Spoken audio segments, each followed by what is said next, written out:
Welcome back to Infidelity Tales Lab. We're incredibly grateful for your support. Before we begin today's tale, tell us, which city or country are you joining us from? We love connecting with our global audience. Now, let's dive into today's story. Chapter 1. The Perfectly Imperfect Life. Liam Hardrove's success came with sacrifice. At 42, he stood at the helm of Typhon Security Systems, a company he had built from nothing into the most respected private security firm in the Northeast. His hands, still callous from the years spent in military service before he transitioned to entrepreneurship, drummed idly on his mahogany desk as he stared at the photograph of his wife, Bianca. They had met at a charity gala 15 years ago. Bianca Montgomery was a vision in emerald, sophisticated, sharp-witted, and carrying herself with an elegance that made every head turn. Liam, fresh out of the Rangers with a fledgling security consultancy and haunted eyes that had seen too much combat, felt out of place among the glittering elite. Yet somehow, she had chosen him. "You're not like these other men," she had whispered that night, red lips close to his ear. "You've lived in the real world." Their courtship had been swift, passionate. Within a year, they were married, and within another, their daughter Phoenix was born. The name had been Bianca's choice, symbolic of Liam's new life rising from the ashes of his violent past. The early years were golden. Liam's business expanded as his reputation for ruthless efficiency and discretion spread among high-profile clients. Bianca, with her background in public relations, crafted his company's image with precision. Their home in Ravenswood Heights became a fortress of luxury. 6 bedrooms, an indoor pool, a state-of-the-art security system that Liam had personally designed. Yet lately, something had shifted. Bianca's touches grew less frequent, her kisses perfunctory. At night, she turned away from him, claiming exhaustion from her charity work with the Ravenswood Foundation. Their conversations became transactional, discussions about Phoenix's private school, household management, social obligations. Liam told himself it was normal. Marriages evolved, but the soldier in him, the part trained to detect threats before they materialized, sensed danger. There were calls she took in private, stepping onto the terrace with the door closed. Lunches that ran suspiciously long. New clothes that seemed chosen to impress someone other than him. A password suddenly appeared on her phone. Yesterday, when he mentioned a weekend trip to their lake house, panic had flashed in her eyes before she composed herself and claimed a scheduling conflict. Liam had considered having her followed. He had the resources, men who could shadow her without detection. But something held him back. Trust, perhaps, or fear of what he might discover. Phoenix, now 14, had grown increasingly withdrawn. When he asked about her mother's activities, she would shrug, avoid eye contact, mumble that she didn't know. But there was something in her expression, a flicker of knowledge, of complicity perhaps, that troubled him deeply. The intercom on his desk buzzed, interrupting his thoughts. "Mr. Hardrove, your 2 p.m. is here. Mr. Davenport from the governor's security detail." "Send him in," Liam replied, sliding the photo of Bianca face down. As he stood to greet his client, his phone vibrated in his pocket. Bianca's name flashed on the screen. He let it go to voicemail. Whatever it was, it could wait. Business came first, it always had. Later, as he was wrapping up the meeting, his phone vibrated again. Then again, and again. Finally, a text message appeared. "Emergency. Call me now."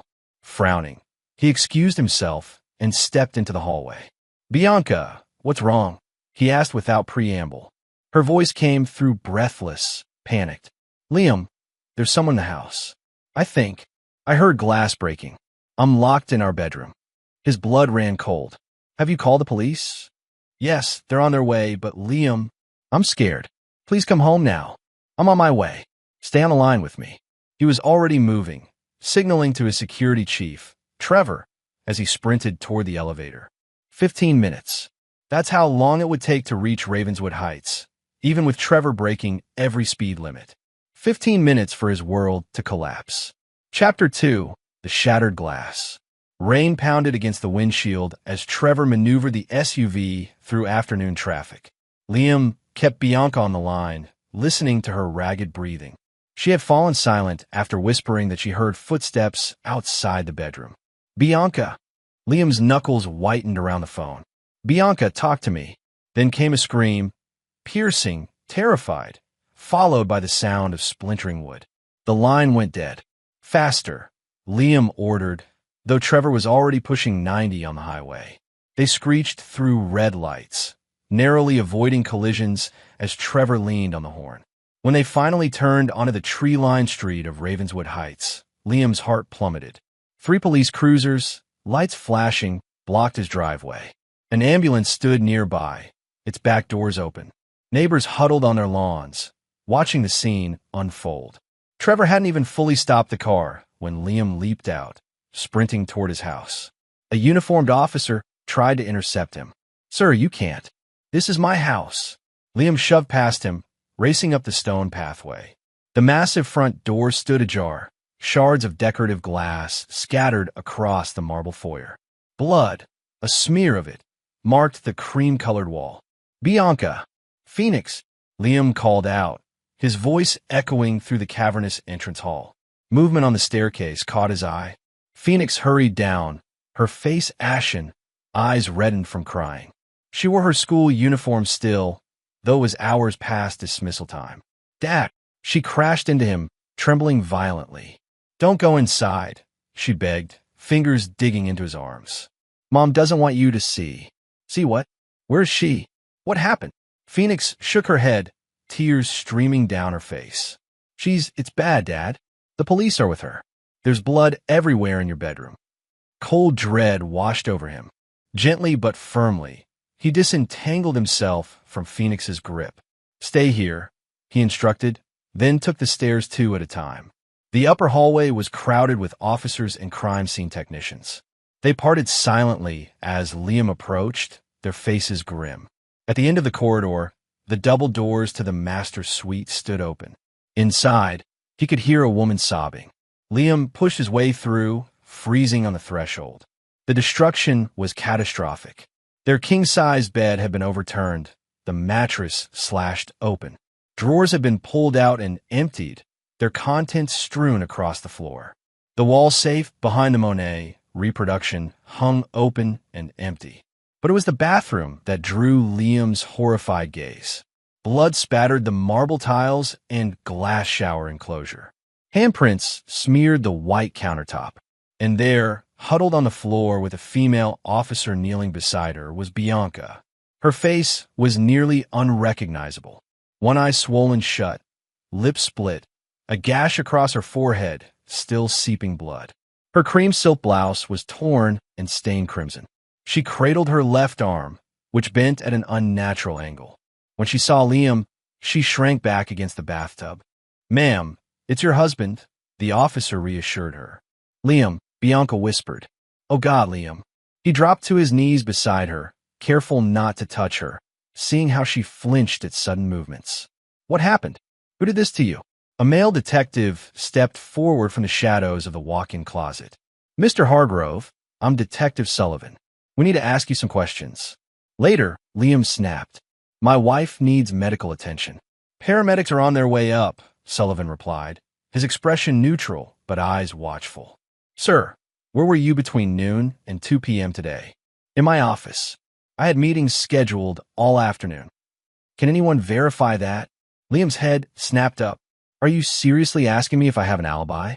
You think I did this to my own wife?" "Standard procedure, sir. In domestic cases." "This isn't a domestic case," Liam growled, rising to his full height. "Someone broke into my home and attacked my wife. And instead of looking for them, you're wasting time questioning me." "Dad!" Phoenix's voice came from the bedroom doorway. Though Liam had told her to stay downstairs, of course she had followed. She stood there white-faced, staring at her mother's battered form. "Phoenix, go back downstairs," Liam ordered. "Actually," Sullivan interjected, "I'd like to speak with your daughter, too." Liam stepped toward the detective, invading his personal space. "My daughter is 14 years old. She's traumatized. Whatever questions you have can wait." Sullivan held his ground. "Mr. Hargrove, I understand you're upset, but this is a criminal investigation. We need to establish the facts quickly." The facts are that my wife called me in a panic because someone broke into our home. I have that call recorded on my phone. While I was on my way here, I heard her scream, and the line went dead. I arrived to find this.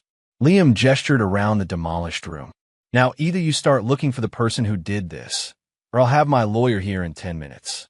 The standoff was interrupted by paramedics rushing in with a stretcher. As they attended to Bianca, Liam moved to Phoenix, placing an arm around her shoulders and guiding her back to the hallway. "What did you see?" he asked quietly, once they were away from the police. "Were you home when it happened?" Phoenix shook her head. "I got home from tennis practice and found all the police cars. They wouldn't let me inside at first, but then Mom asked for me." Something in her tone made Liam look down sharply. "Phoenix, is there something you're not telling me?" The girl's eyes, so like his own, darted away. "No," she mumbled. "Phoenix, Mom's been acting weird lately, and I found something." She broke off as Sullivan approached them. "Mr. Hargrove, the paramedics are taking your wife to Mercy Hospital. You can follow in your vehicle, but I'll need both of you to come to the station tomorrow morning to give formal statements." Liam nodded curtly. "We'll be there. Now, if you'll excuse us, I need to take care of my family." As they headed downstairs, Phoenix tugged at his sleeve. "Dad, there's something in Mom's study. Something you should see before." But they were interrupted by the paramedics bringing Bianca down on the stretcher. Her eyes, glazed with pain or perhaps medication, found Liam's. "Don't trust anyone," she whispered as they passed. What Liam couldn't see was the sideways glance Bianca cast at Phoenix. A warning, a threat perhaps, that made the girl fall silent. By the time they reached the hospital, Phoenix's momentary openness had vanished, replaced by the same guarded expression she'd worn for months. Whatever she had been about to show him would have to wait. But that night, as Bianca slept in her hospital room, bruised face slack from morphine, Liam couldn't shake the feeling that he had missed something crucial. Something that would explain the strange disconnect between the violence of the attack and the odd precision of what had been destroyed. Only the master bedroom had been touched. Only his and Bianca's belongings disturbed. The safe, which contained cash, jewelry, and documents, emptied. It looked like a robbery gone wrong. But instinct, the same instinct that had kept him alive through 3 combat tours, told him it was something else entirely. And when he returned home, sending Phoenix to stay with Bianca's sister, Liam intended to discover exactly what that was. Chapter 3: Buried Secrets. The house stood silent, cordoned off with police tape. Liam ducked under it, using his key to enter through the side door. He had convinced Sullivan to let him retrieve some personal items, promising to touch nothing in the master bedroom, where evidence technicians were still processing the scene. But Liam had no intention of keeping that promise. Phoenix's words echoed in his mind.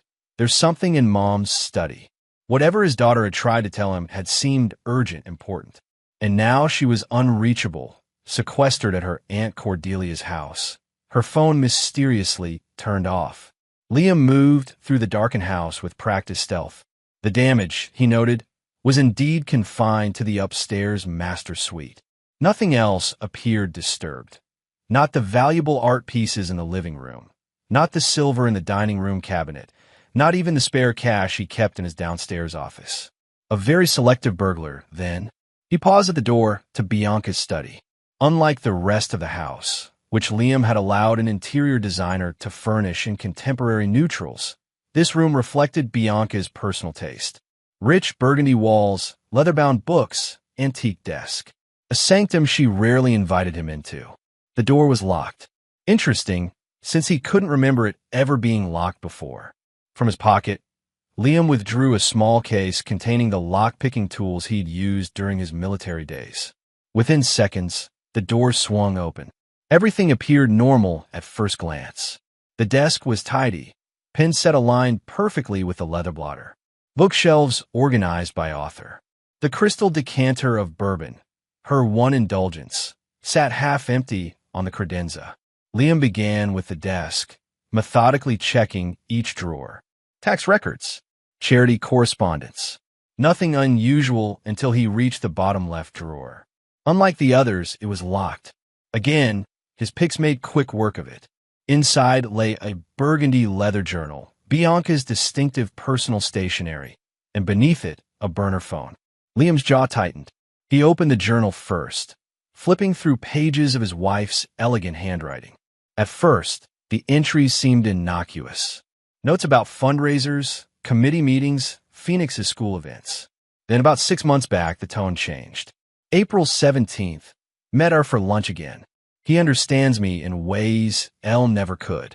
Says I deserve more than being a glorified trophy wife to a man who cares more about his company than his family. May 3rd. Another fight with Elle about Phoenix's summer plans. He insists on that wilderness camp, says it builds character. What it really does is give him 6 weeks without having to pretend to be a father. Texted R afterward. Just hearing his voice calms me. May 29th. R says we could start over somewhere else. Somewhere Elle would never find us. It's tempting, but there's Phoenix to consider. And the money. I've sacrificed too much to walk away empty-handed. Liam's hands were shaking by the time he reached the most recent entries. September 12th. R has a plan. It's dangerous, but possible. We need to make it look like a crime. Elle would never suspect. He's too arrogant to imagine anyone outsmarting him. Phoenix is the wild card.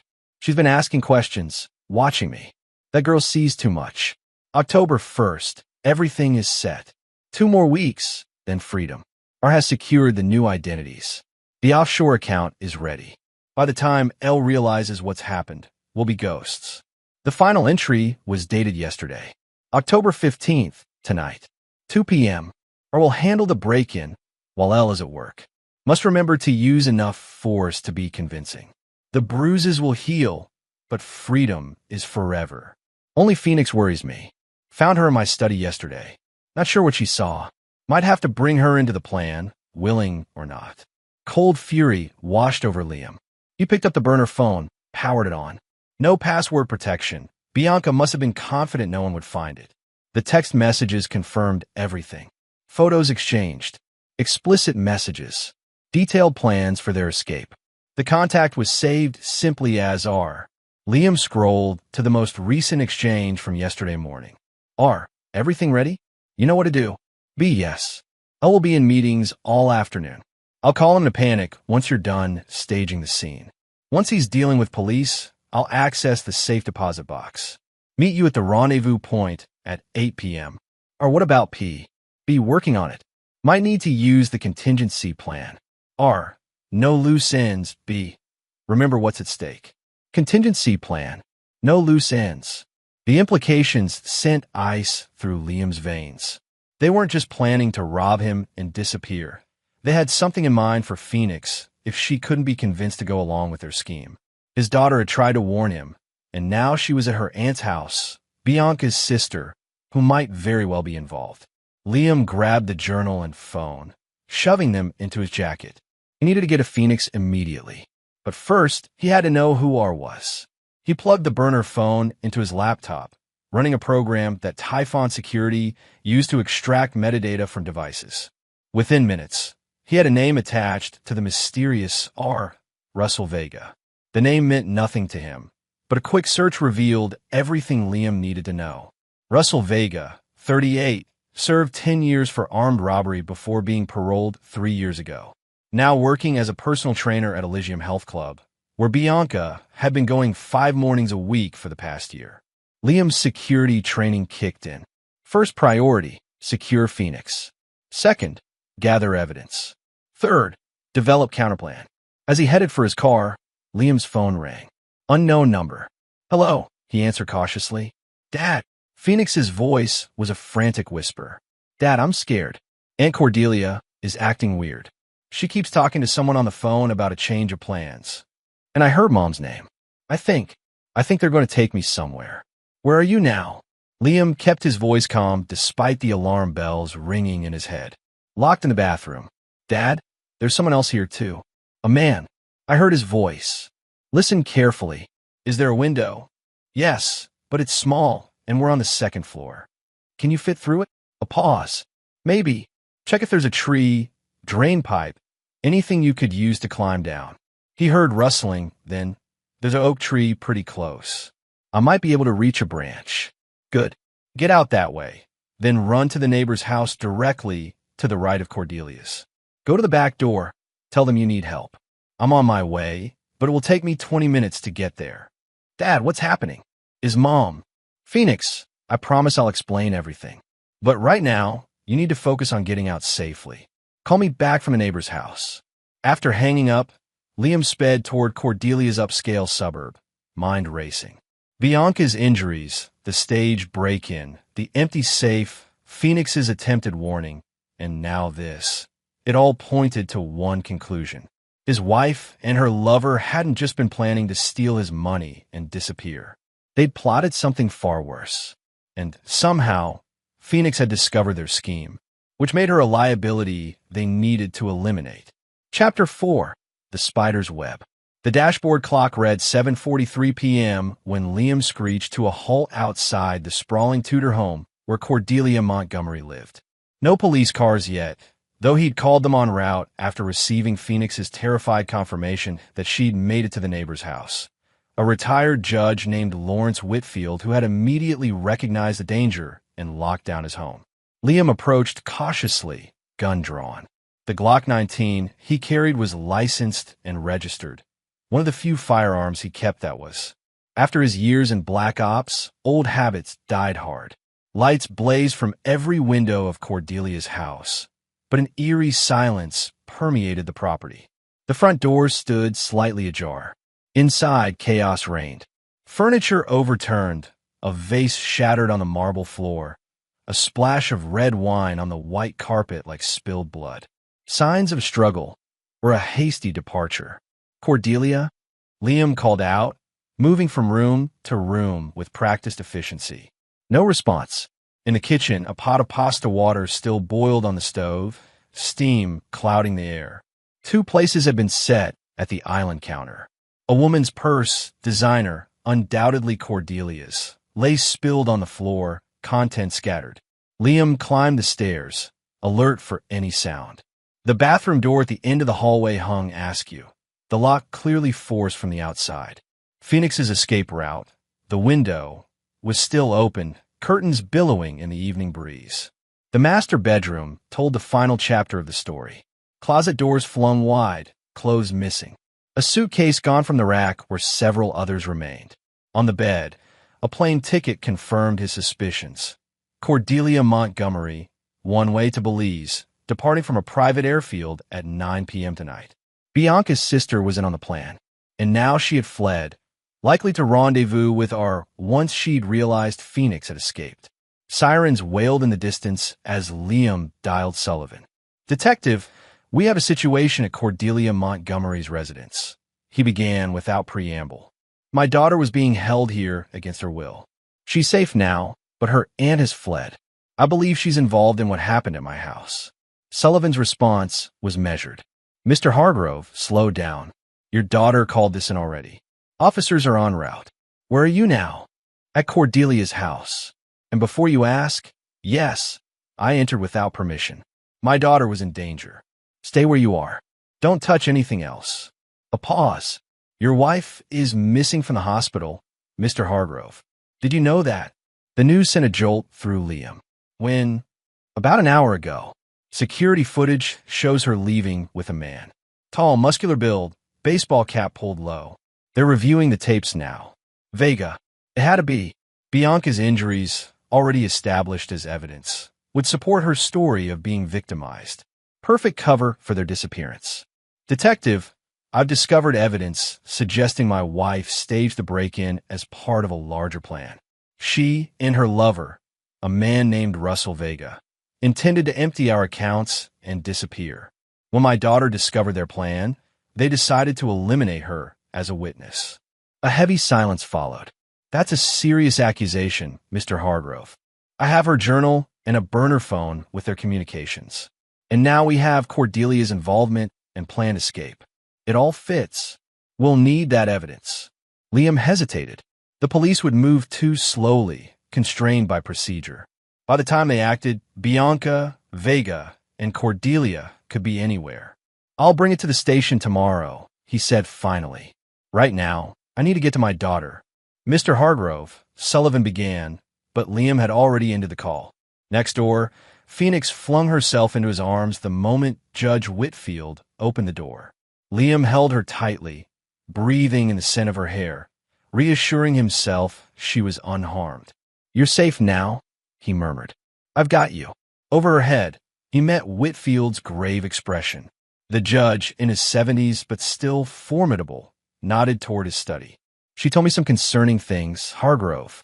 If even half of it is true, you have a serious situation on your hands."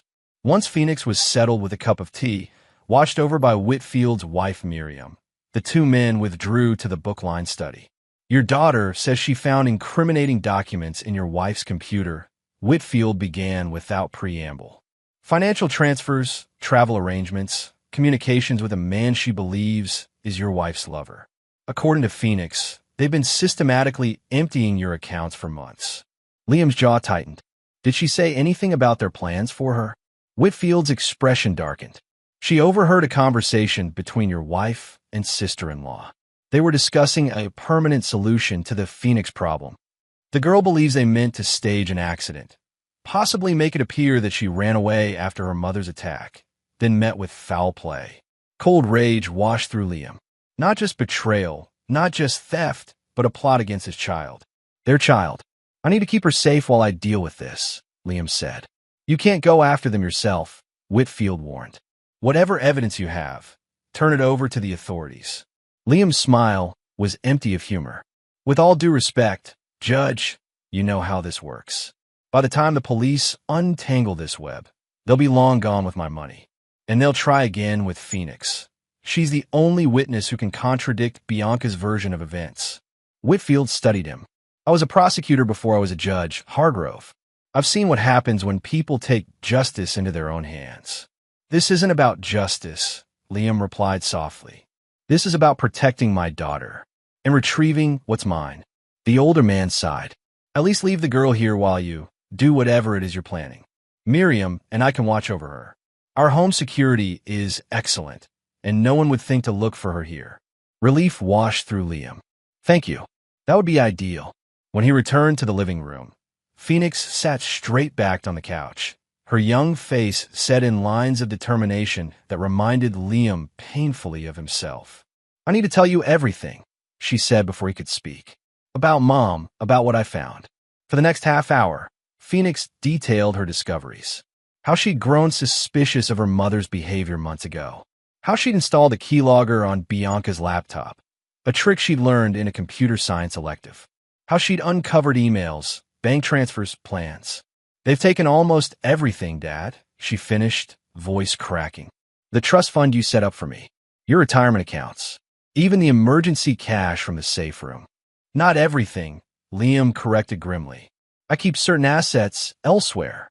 Phoenix met his eyes. "You're going after them, aren't you?" "Yes." "Good." The word contained a hardness no 14-year-old should possess. "Make them pay." Liam knelt before her, taking her hands in his. "I need you to stay here with the Whitfields. I can't focus on what needs to be done if I'm worried about you." "I know." Phoenix squeezed his hands. "Just promise me something. Anything." Her eyes, mirror images of his own, burned with cold fire. "Don't let Mom come back. Ever. No matter what she says, no matter how sorry she pretends to be. She was going to let him kill me, Dad. Her own daughter." The word struck Liam like physical blows. He gathered Phoenix into his arms, feeling her thin shoulders shake with suppressed sobs. "I promise," he whispered. "She'll never hurt you again." After Phoenix had fallen asleep in the Whitfields' guest room, Liam returned to his car.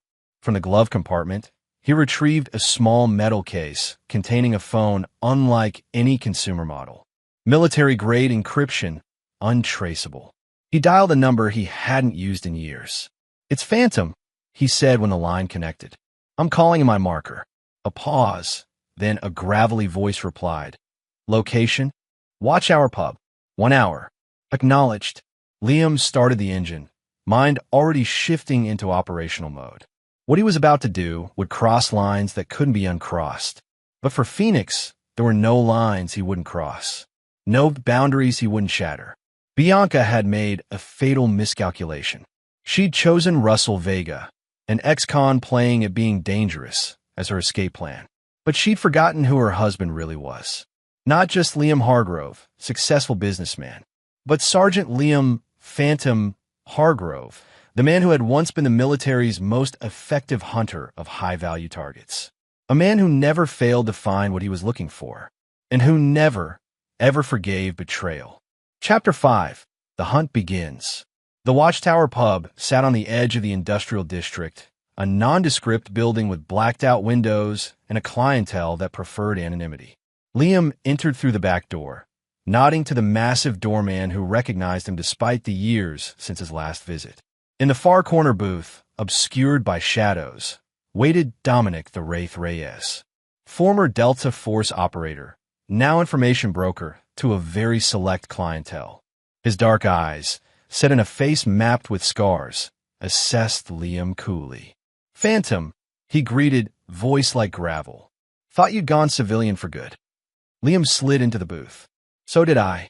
A glass of whiskey appeared before him, delivered by a waitress who vanished as silently as she'd arrived. "Heard about your situation," Dominic said. "Word travels fast in certain circles." "How much do you know?" "Wife staged a break-in.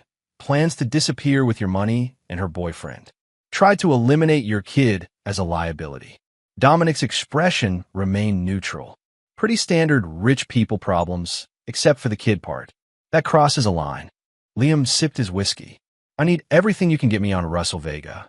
Known associates, properties, habits. And I need a location. They're running tonight." Dominic slid a thumb drive across the table. "Already compiled.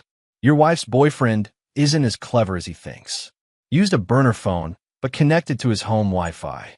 Rookie mistake. And private airfield outside Carson City. Charter flight to Belize departing at 11 p.m. From there, ferry to a private island off Honduras.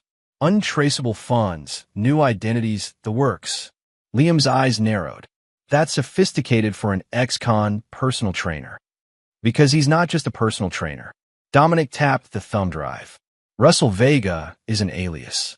Real name, Russell Volkov. Former FSB operative who went private sector. Specializes in helping wealthy people disappear. Usually those running from legal troubles." "A professional ghost maker," Liam murmured. "Exactly. And he doesn't come cheap.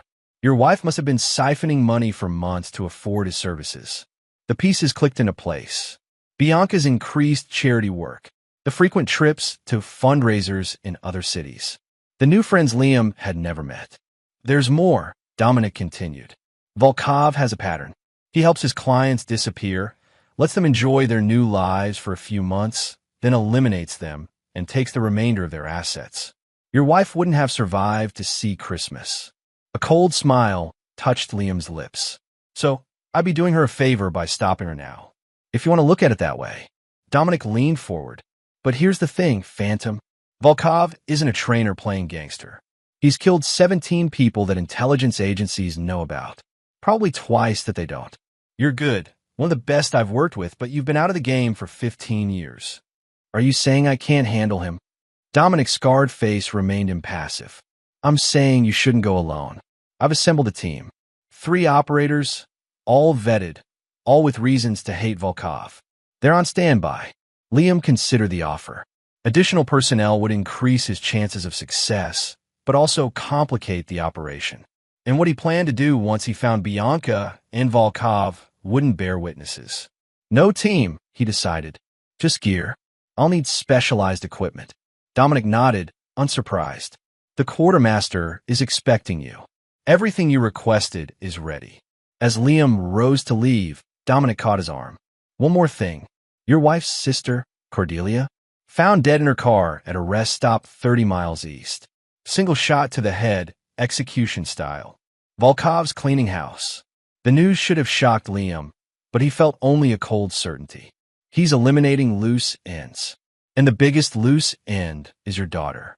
If I could find your wife's plans this easily, so can Volkov. He knows Phoenix is a threat. He'll come for her. She's secure for now. By the time he could reach her, this will be over. Liam's voice hardened.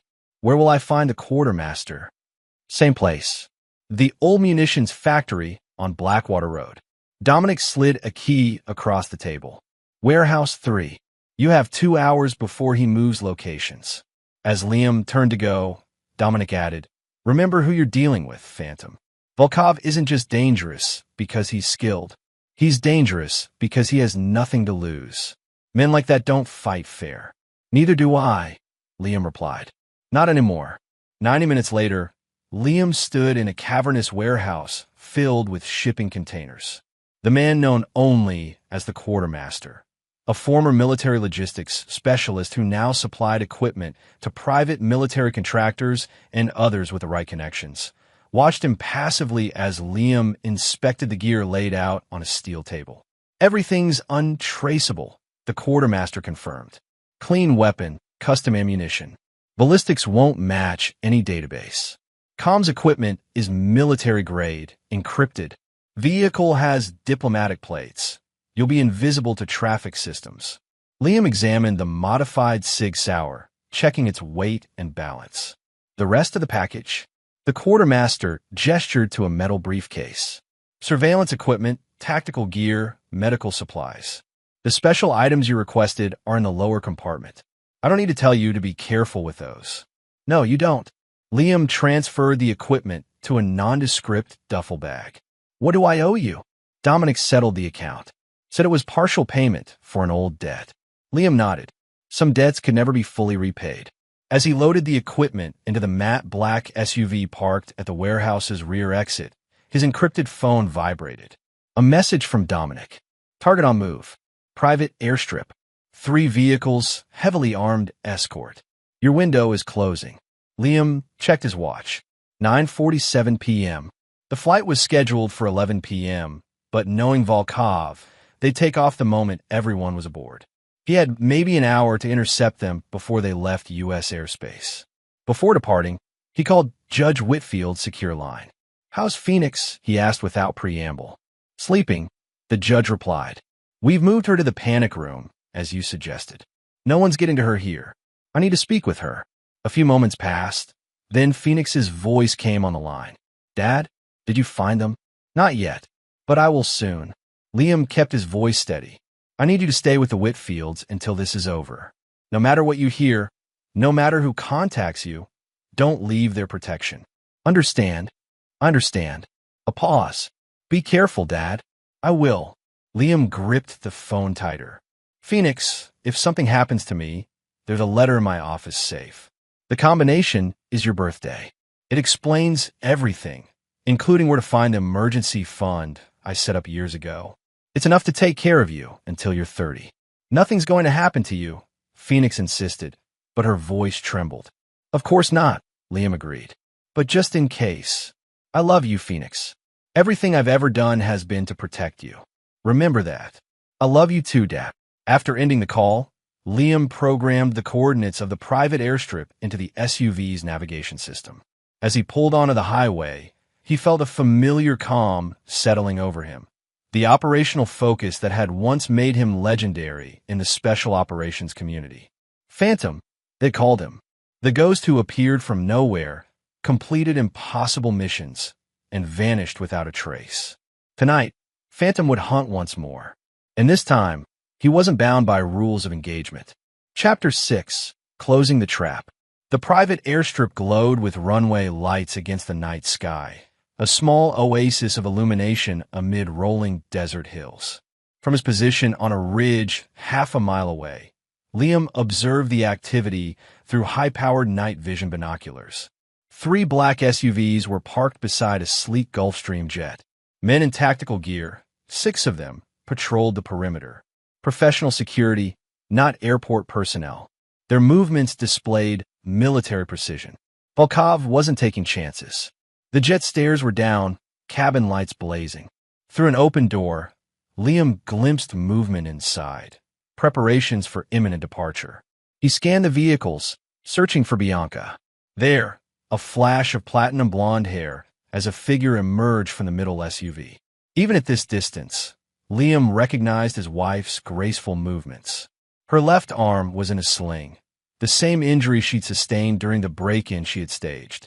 Behind her strode a tall man with the powerful build of someone who maintained combat readiness. Volkov, One hand rested possessively on Bianca's lower back. The other held a satellite phone to his ear. Liam's jaw tightened as he watched his wife lean into Volkov's touch. Her face turned up to his in a gesture of intimacy that sent cold rage through Liam's veins. He forced the emotion down. Anger led to mistakes. And tonight, he couldn't afford any. Through his earpiece, he could hear the chatter of Volkov's security team, their communications intercepted by the advanced equipment the quartermaster had provided. Perimeter secure. Weather conditions optimal for takeoff. ETA to departure, 20 minutes. Less time than Liam had anticipated. He would need to move quickly. The direct approach was suicide. 6 trained operators plus Volkov himself. Even with the element of surprise, those weren't survivable odds. But Liam hadn't survived 3 tours in the world's deadliest combat zones by fighting fair. From his position, he activated a small drone, launching it into the night sky. The device, no larger than a sparrow and silent as an owl's flight, transmitted thermal imaging to Liam's tablet. Now he could see heat signatures inside the buildings and aircraft. 2 pilots in the cockpit. A single figure, likely a flight attendant, moving about the cabin. Bianca and Volkov now boarding, followed by 2 guards. The remaining 4 security personnel continued their patrol outside. Liam reached into his equipment bag, retrieving several small devices. Each resembled a river stone, dark and unremarkable. Remote detonated EMP charges, powerful enough to disable electronics within a 30-foot radius without causing physical destruction. With practiced precision, he programmed the drone's flight path. It would drop the charges at strategic points around the airstrip, near the aircraft's avionics, the SUV's engine compartments, the building housing the communications center. As the drone departed on its mission, Liam moved. Clad in black tactical gear, he descended the ridge, using natural cover to approach the airstrip's western boundary, the least patrolled sector, according to the thermal imaging. Through his earpiece, he monitored the security team's communications. Runway clear. Final pre-flight checks underway. Departure in 12 minutes. The drone completed its circuit, returning silently to Liam's position. On his tablet, he confirmed the placement of the EMP charges. All in position. 10 minutes to departure. Liam reached the perimeter fence. Using wire cutters, he created an opening just large enough to slip through. The blackout fabric covering his tactical gear absorbed light, rendering him nearly invisible against the desert landscape. 8 minutes. He positioned himself behind a fuel storage tank, 200 yards from the aircraft. Through his scope, he could see Bianca through the jet's windows. She was sipping champagne, laughing at something Volkov said. The injuries that had appeared so severe at the hospital seemed to trouble her remarkably little now. 6 minutes. Liam activated his comm system, connecting to the aircraft's frequency. With vocal mimicry technology, another of the quartermaster's special items, he transmitted a message in the voice of air traffic control. Gulfstream November 679er, be advised we're showing a mechanical warning on your port engine. Request you delay departure for inspection. Through his scope, Liam saw the pilots exchanging concerned glances. One of them rose, exiting the cockpit to confer with Volkov. 5 minutes. The diversion worked. Volkov emerged from the aircraft, followed by 2 security personnel. They moved toward the engine in question, inspecting it with flashlights. For minutes, Liam detonated the EMP charges. The effect was immediate and devastating. The airstrip plunged into darkness as the runway lights died. The SUV's electronics shut down. Inside the aircraft, the cabin lights flickered and failed. Chaos erupted. Security personnel activated flashlights, moving in defensive formation around the jet. Through his night vision goggles, Liam tracked their movements. Predictable responses to an unexpected crisis, exactly as he'd planned. 3 minutes. Using the confusion as cover, Liam approached the aircraft. The security team had split up, 2 men with Volkov, 2 checking the perimeter, 2 guarding the jet's entrance. The odds were improving. 2 minutes. Liam deployed his next countermeasure. Smoke grenades launched from a compressed air device. Silent, with no heat signature to trigger thermal alarms. The dense smoke billowed across the tarmac, obscuring visibility even further. Security comms erupted with confused chatter. Possible fire. Check the fuel lines. Negative visual on the southeast corner. Maintain positions. Could be a diversion. 1 minute. Moving through the smoke like the phantom of his code name, Liam reached the first pair of guards. They never saw him coming. Precision strikes to the brainstem with a carbon fiber baton. Non-lethal, but instantly incapacitating. 30 seconds. The guards at the aircraft's entrance were more alert, sensing movement in the smoke. One raised his weapon just as Liam emerged from the darkness. A silent shot. A precise hit to the shoulder, disabling without killing. The second guard managed to fire once before Liam's tranquilizer dart found his neck. The gunshot echoed across the airstrip, triggering alerts from the remaining security team. 0. Liam ascended the aircraft stairs, entering the cabin. The flight attendant, a young woman with wide, terrified eyes, raised her hands immediately. "Please," she whispered. "I'm just staff. I didn't know." "Out," Liam ordered, gesturing to the exit. "Run. Don't stop until you reach the main road." She fled without hesitation.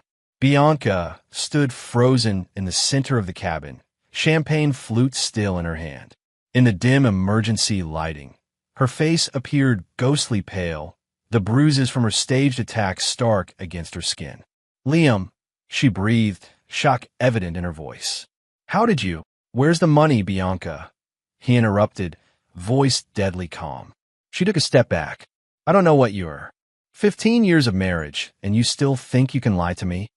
Liam advanced slowly. "The offshore accounts. The liquidated assets. Where?"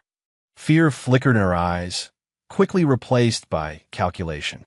She set down the champagne flute, composing herself. "It's too late, Liam. Even if you stop us tonight, you'll never recover what we've taken. It's gone, converted to untraceable cryptocurrency, spread across dozens of digital wallets only Russell can access." "Russell?" Liam let out a humorless laugh. "You mean Volkov? The man who's killed every client he's ever helped disappear? How long did you think you'd survive once you reached that island?" Uncertainty crossed Bianca's features. "What are you talking about? Russell loves me. We've been planning this for a year." "I know." Liam removed a tablet from his tactical vest, activating it. On the screen appeared documents, intelligence files, forensic financial analysis, photographs of crime scenes. Russell Volkov, former FSB assassin. Current specialty, helping wealthy individuals disappear, then eliminating them and seizing their assets once they're safely beyond jurisdiction. He swiped to crime scene photos. Claudia Bernhard, Timothy Westfield, Alonso Rivera, all clients, all dead within 6 months of their disappearance. All found with similar wounds, a single shot to the base of the skull. Bianca's composure cracked. "You're lying, trying to turn me against him." "Am I?" Liam swiped to a final document. A bank statement showing transfers from an account labeled B. Montgomery to a series of shell companies. "Why was your sister paying him, Bianca? What was Cordelia's role in all this?" She was helping us. With Phoenix. Once we were settled, she would bring Phoenix to join us." Liam's expression hardened. "Cordelia is dead. Shot execution style at a rest stop 30 miles east of here. Volkov's cleaning house, eliminating everyone who could connect him to you. You're next. Then our daughter." The color drained from Bianca's face. "No, that's not possible. Cordelia was supposed to meet us here. She never will, and neither will Volkov." Liam checked his watch. His 2 remaining men are currently searching for the source of the EMP blast. They'll find a series of charges set to detonate in approximately 40 seconds. As if on cue, muffled explosions echoed across the airstrip. Bianca flinched. "What have you done?" "Created a diversion. Non-lethal, but convincing. Emergency services are already en route, responding to what appears to be a failed attempt to steal a private aircraft." Understanding dawned in Bianca's eyes. "You're framing Russell. No need to frame a man for crimes he's actually committed. The evidence of his past operations is already in FBI possession, anonymously delivered an hour ago. along with details of your conspiracy, including the staged attack and plans for Phoenix. Fury replaced fear on Bianca's face. You self-righteous bastard. You think you've won? That you've saved the day? You have no idea what it's been like being married to you. The great Liam Hargrove, so dedicated to his company he forgot he had a family. I never forgot, Liam replied quietly. Everything I built was for you and Phoenix. Everything. Well, you can keep it all, Bianca spat. Russell and I will start over somewhere else. We don't need your money. Liam almost pitted her delusion. There is no Russell and you anymore, Bianca. There never was. You were Mark, a wealthy, discontented wife he could manipulate into stealing from her husband. Once he had what he wanted, you would have become another body on his list. Sirens wailed in the distance, growing louder. You have a choice now, Liam continued. Surrender to the authorities, cooperate, perhaps get leniency, or run. But if you run, understand this. There's nowhere on earth you can hide that I won't find you. Bianca's laugh was brittle. Always the hero, aren't you? Let me guess, you'll graciously forgive me if I repent? Take me back into your home, your life. No. The single word fell between them like a stone. Whatever we had is dead. What you planned for our daughter ended any possibility of forgiveness. I'm offering you a chance at survival, nothing more. The shock in Bianca's eyes suggested she had indeed expected clemency. 15 years of marriage, and she had never truly known him. The authorities will be here in 2 minutes, Liam said, checking his watch again. Make your decision. And what about Russell? Bianca demanded. Where is he in all this? Liam's expression remained impassive. Mr. Volkov is otherwise engaged. By morning, he'll be in federal custody or dead. His choice. The confidence in Liam's voice made Bianca step back. For the first time, real fear showed in her eyes. Not fear of consequences, but fear of the man before her. This wasn't the successful businessman she had married. This was someone else entirely, someone dangerous. Who are you? She whispered. Liam smiled, a cold expression that never reached his eyes. Someone who protects what's his. Something you and Volkov should have considered before threatening my daughter.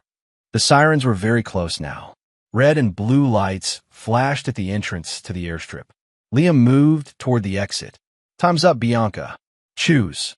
He descended the aircraft stairs without looking back.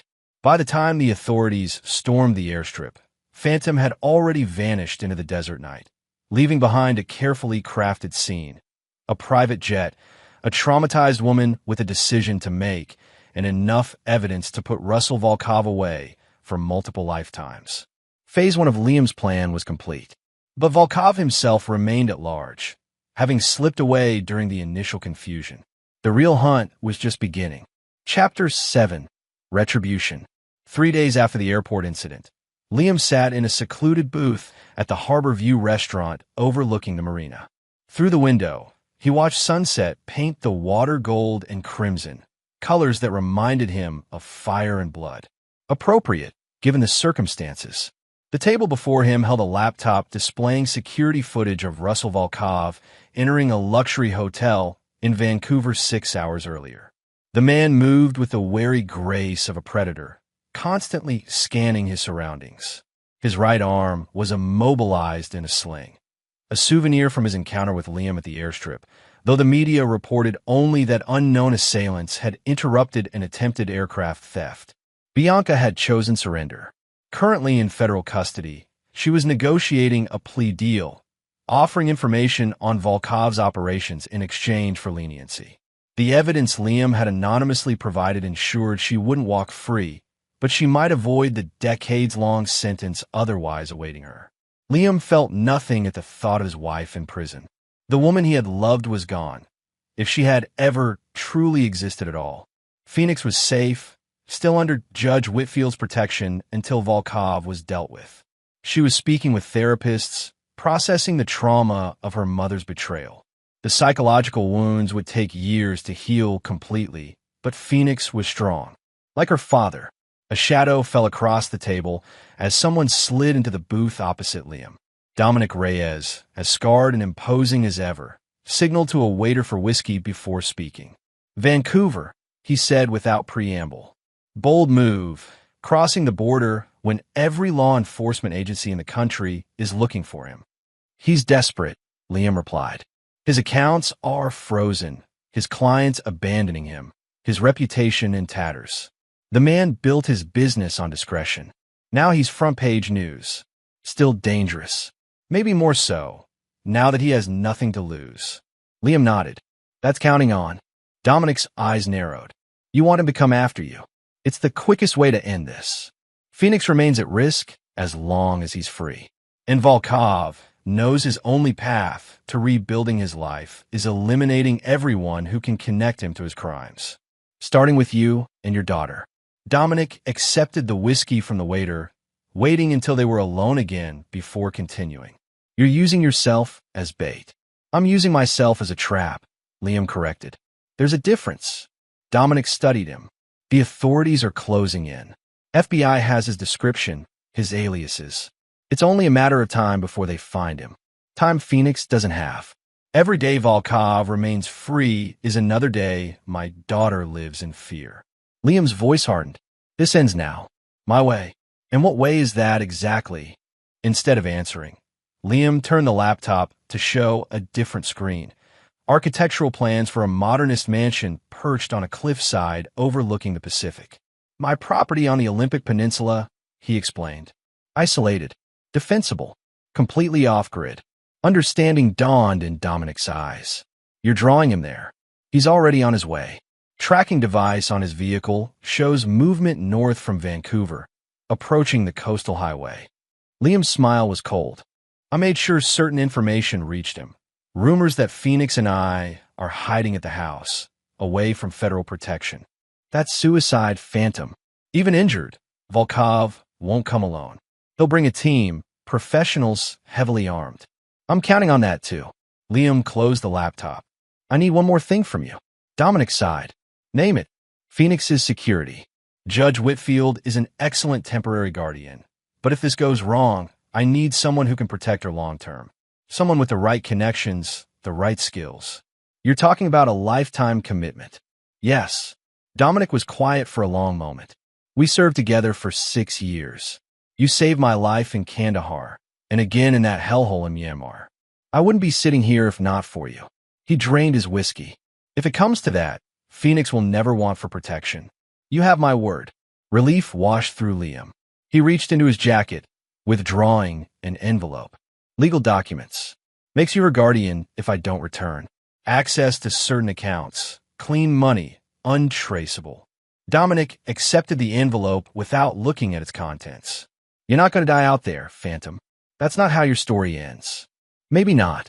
But if it does, Liam's eyes were steady. Make sure Phoenix knows I did this for her.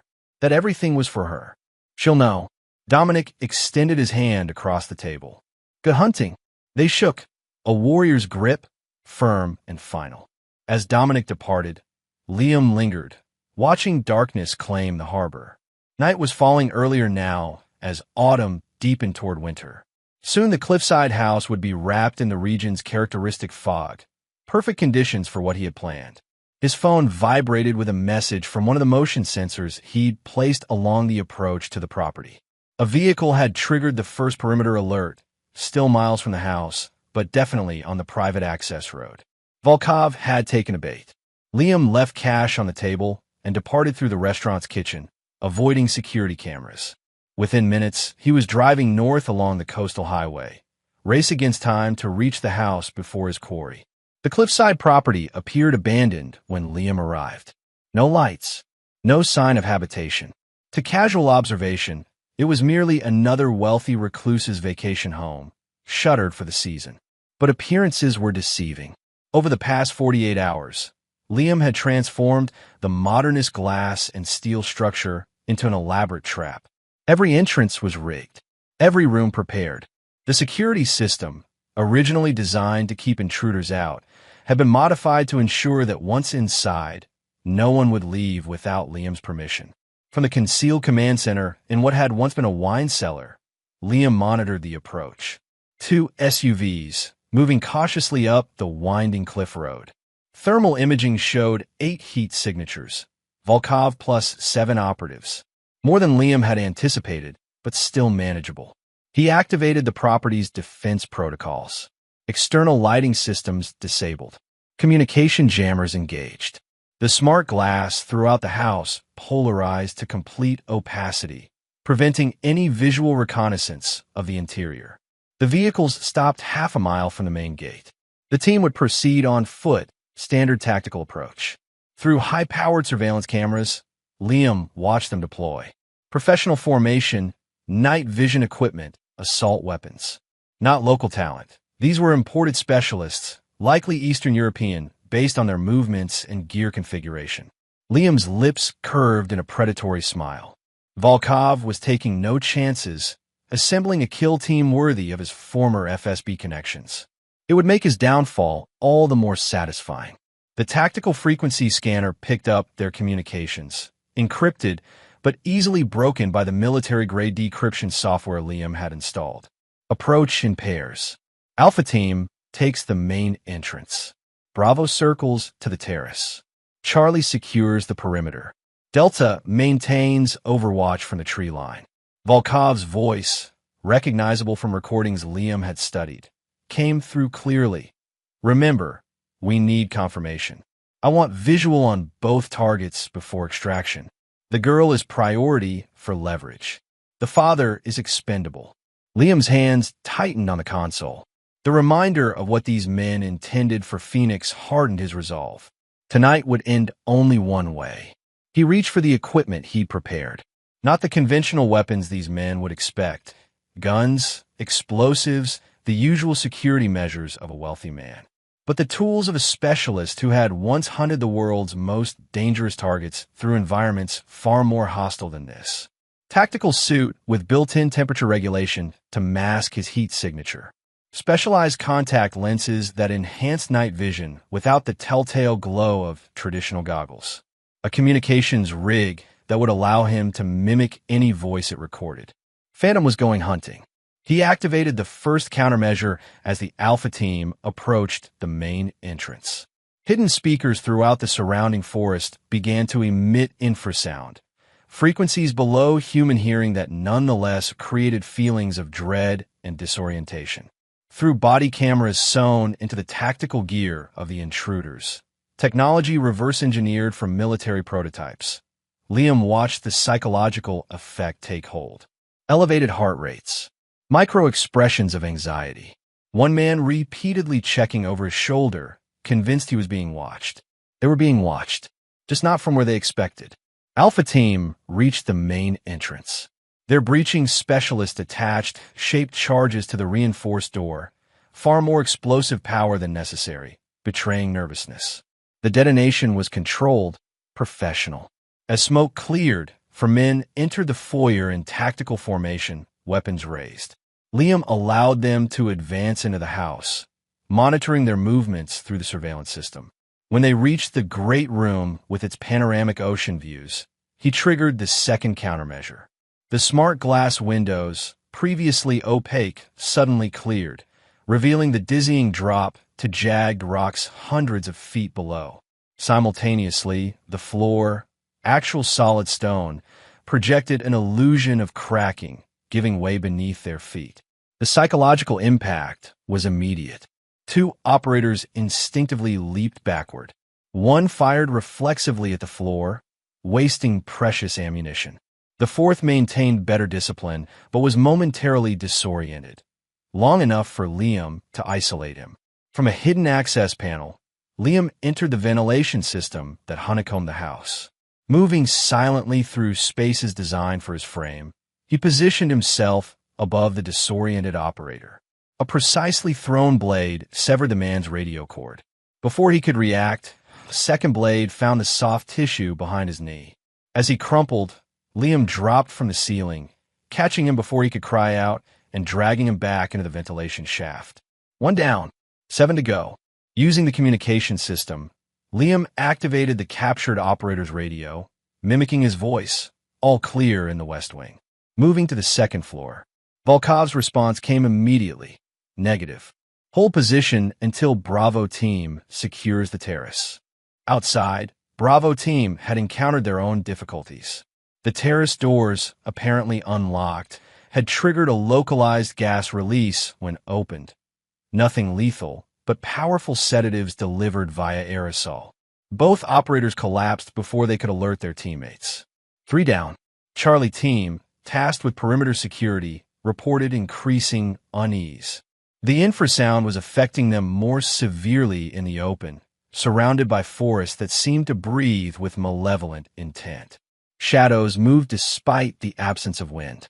Strange echoes distorted their communications. Liam targeted them next.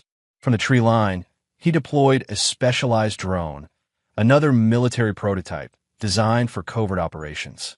Silent, radar invisible, it hovered above the increasingly agitated operators. Precision tranquilizer darts found their targets. 2 more down without a shot fired. Delta team, maintaining overwatch, lost contact with their colleagues. Attempts to radio for status updates went unanswered.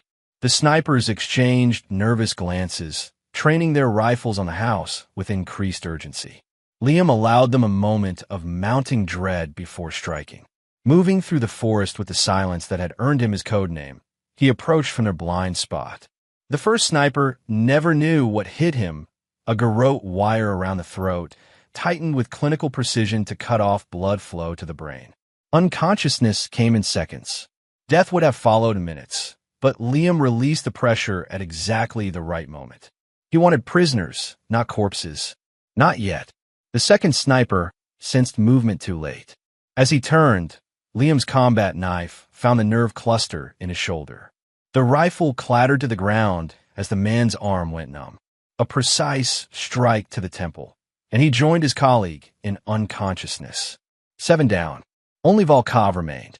Liam returned to the house through a concealed entrance, checking the surveillance system.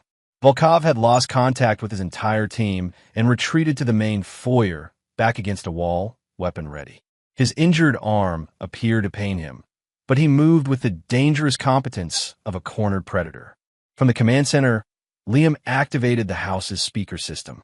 His voice, calm, almost conversational, echoed through the empty halls.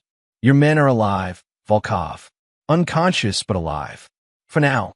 Volkov fired in the direction of the nearest speaker, shattering it. "Where's the girl?" he demanded. "Safe. Far from here. It's just you and me." "Hargrove." Volkov's laugh held no humor. "You're full of surprises. Not the soft businessman I expected." "No," Liam agreed. "I'm something else entirely. Something your intelligence on me apparently failed to uncover." Another laugh, edged with genuine amusement despite the circumstances. The wife never mentioned her husband was a professional. "My mistake. A mistake that will cost you everything." Volkov began moving again, checking corners, maintaining awareness of all approach vectors. "Let's negotiate, Hargrove. I still have access to accounts your federal friends haven't frozen. Offshore holdings your wife didn't know about. We can make a deal. Can we?" Liam's voice seemed to come from everywhere and nowhere. "What could you possibly offer me?" "Money. A lot of it. And I disappear, for real this time. You never hear from me again. And I'm supposed to trust the word of a man who murders his clients? Who was planning to kill my child?" Volkov's expression hardened. "Business is business. Nothing personal. That's where you're wrong." Liam's voice dropped to a whisper that nonetheless carried perfectly through the house's acoustic design. "This is entirely personal." From his position in a hidden observation room, Liam watched Volkov spin, trying to locate the source of the voice. The former FSB operative's training was evident. He gave away nothing, maintained his composure even as he realized he was being hunted. "If you're going to kill me," Volkov called out, "at least have the courtesy to show yourself." One professional to another. Liam considered. The tactical advantage lay in remaining hidden, wearing Volkov down psychologically until he made a mistake. But there was something to be said for looking into the eyes of the man who had conspired to destroy everything Liam cared about. Decision made, Liam activated the final countermeasure, a localized EMP that would disable Volkov's weapon without affecting the house's systems. As the pulse triggered, Volkov's rifle went dead in his hands. He discarded it immediately, drawing a sidearm that had been shielded from the pulse by his body. Too late. Liam emerged from a concealed door directly behind him, combat knife already in motion. The blade bit deep into Volkov's gun hand, forcing him to drop the weapon. Volkov whirled, surprisingly fast despite his injuries. A combat knife appeared in his own hand, a match pair to the one Liam had just used, taken from one of his fallen operatives. Finally, Volkov grinned, blood dripping from his wounded hand. Let's settle this like men. Liam circled warily. Volkov was injured but dangerous, the kind of operator who improved under pressure, thrived in life-or-death situations. They engaged in a lethal dance, blades flashing in the dim light. Volkov favored his wounded side, but compensated with vicious efficiency. A cut appeared on Liam's forearm, then another across his ribs. But Volkov was bleeding too, a deep slash across his thigh, another along his collarbone. You're good, Volkov acknowledged, breathing heavily. Military? Special forces? Something like that, Liam replied, maintaining pressure, forcing Volkov to expend energy defending. American? British? You move like Spetsnaz, but the technique is wrong. Liam said nothing, conserving breath. Volkov was trying to distract him, create an opening. Doesn't matter, Volkov continued. Whoever trained you did a good job. But I've been doing this longer, Hargrove, and I'm simply better. He lunged suddenly, a feint followed by a vicious upward strike aimed at Liam's throat. But Liam had anticipated the move, stepping inside Volkov's guard and driving his own blade into the assassin's side. Not a killing blow, but a disabling one. Volkov staggered back, free hand pressed to the wound. Fuck, he gasped, genuine surprise in his eyes. Who the hell are you? The man whose family you threatened, Liam replied. The man who's going to make you regret ever meeting my wife. Understanding dawned in Volkov's eyes. The wife was just business. The girl was collateral. Nothing personal, like I said. Everything about family is personal. Liam advanced implacably. You should have done better research before targeting mine. Before targeting Phoenix. The daughter? Volkov laughed despite his pain. She was never in danger. Your wife wouldn't allow it. Liam paused. Explain. Bianca drew the line at the girl. Our plan was to take her with us. New identity, new life. Your wife was many things, Hargrove, but she wouldn't harm her own child. You're lying. Liam's voice hardened. I read the messages. Heard the recordings. No loose ends. The contingency plan for Phoenix. Volkov shook his head. The contingency was taking her, without her consent, if necessary. Drugged, if needed, until she adjusted to the new reality.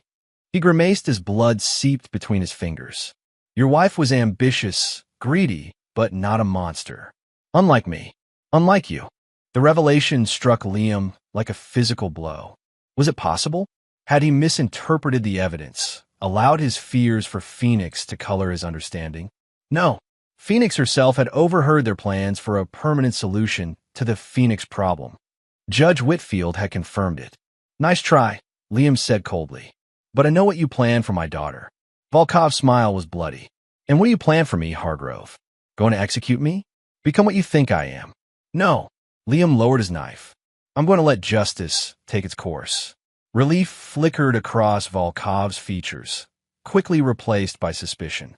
The authorities? After all this, you're turning me in? Not exactly. Liam stepped back, pressing a concealed button on the wall. The floor-to-ceiling windows that dominated the far wall suddenly cleared, revealing a group of men on the terrace outside. Men in tactical gear, bearing a distinctive insignia. The Russian Federal Security Service. Volkov's face drained of color. No, not them. Your former employers have been looking for you for a long time, Russell. Apparently, they take exception to operatives who go rogue, selling state secrets to finance their new careers. They were quite interested when I reached out with your location. You can't do this, Volkov whispered. You don't understand what they'll do to me. I understand precisely what they'll do. Liam's voice was without mercy. A much slower death than I would have given you. One you've earned many times over. The terrace door slid open. The FSB team entered with disciplined precision, weapons trained on Volkov. Hargrove, Volkov pleaded, desperation replacing his earlier confidence. For God's sake, a bullet. Give me that much. No. Liam stepped aside as the Russian operatives secured Volkov. You plan to take everything from me. My wealth, my daughter, my life. Now I'm taking everything from you. Starting with hope. Liam nodded to the FSB team leader, who triggered a remote device. The house's security system reset, freeing Volkov's unconscious team from their various restraints and sedation. Your men will wake in approximately 30 minutes, Liam explained. They'll find themselves unharmed, with transportation waiting to take them to the Canadian border. Their weapons have been disabled and ID chips installed in their equipment. If they ever enter U.S. territory again, every federal agency will know immediately. Volkov, now secured in FSB custody, managed one final, hate-filled glare. This isn't over, Hargrove. Yes, Liam replied softly. It is. As the FSB team departed with their prize, Liam stood alone in the shattered remnants of the home he had built. A home that, like his marriage, had been revealed as little more than an elaborate facade. Tomorrow, it would begin again, with Phoenix, without Bianca, a new life built on truth rather than illusion. But tonight, he allowed himself to remember who he truly was. Not just Liam Hargrove, successful businessman and devoted father, but Phantom, the hunter who always found his prey. Chapter 8. Shattered Reflections. 6 weeks after Volkov's capture, Liam sat across from Phoenix in the sun-drenched breakfast nook of their new home. The property, a renovated farmhouse on 20 acres of rolling woodland outside of Portland, bore no resemblance to their former modernist mansion. Here, warmth replaced cold elegance. Security remained state-of-the-art, but invisible, integrated so seamlessly into the rustic structure that even Liam sometimes forgot it was there. Almost. Phoenix looked up from her tablet, where she'd been reviewing college applications despite being only 14. After everything that had happened, she seemed determined to accelerate her future, to push forward rather than dwell on the past. MIT's early admission program wants my advanced mathematics scores by February, she said. Do you think I should wait another year? Liam studied his daughter. The past months had changed her, hardened something behind her eyes, straightened her posture. She carried herself differently now. More like him. There's no rush, he replied carefully. You have plenty of time to decide. Phoenix's fingers tapped restlessly against the tablet case. I want to move forward. Build something new. As with most of their conversations lately, the unspoken hung heavy between them. Build something new from the ashes of what Bianca had destroyed. Liam's phone vibrated with an incoming call. Sullivan's name flashed on the screen. The detective who had investigated the original break-in and now served as their FBI liaison. Liam excused himself, stepping onto the back porch to take the call. Hargrove, he answered. It's done, Sullivan said without preamble. Judge issued the sentencing this morning. 15 years for conspiracy, fraud, attempted kidnapping. With good behavior, she could be out in 10. Bianca's fate, decided in a sterile courtroom while Liam and Phoenix built their new life 3,000 miles away. Thank you for letting me know, Liam said, voice neutral. She asked about Phoenix again, Sullivan continued. Wanted to know if she could write to her. The restraining order is clear. Liam's tone hardened. No contact means no contact. I told her that. A pause. She had a message for you, though.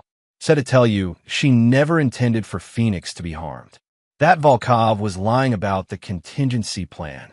The claim sent a familiar chill through Liam.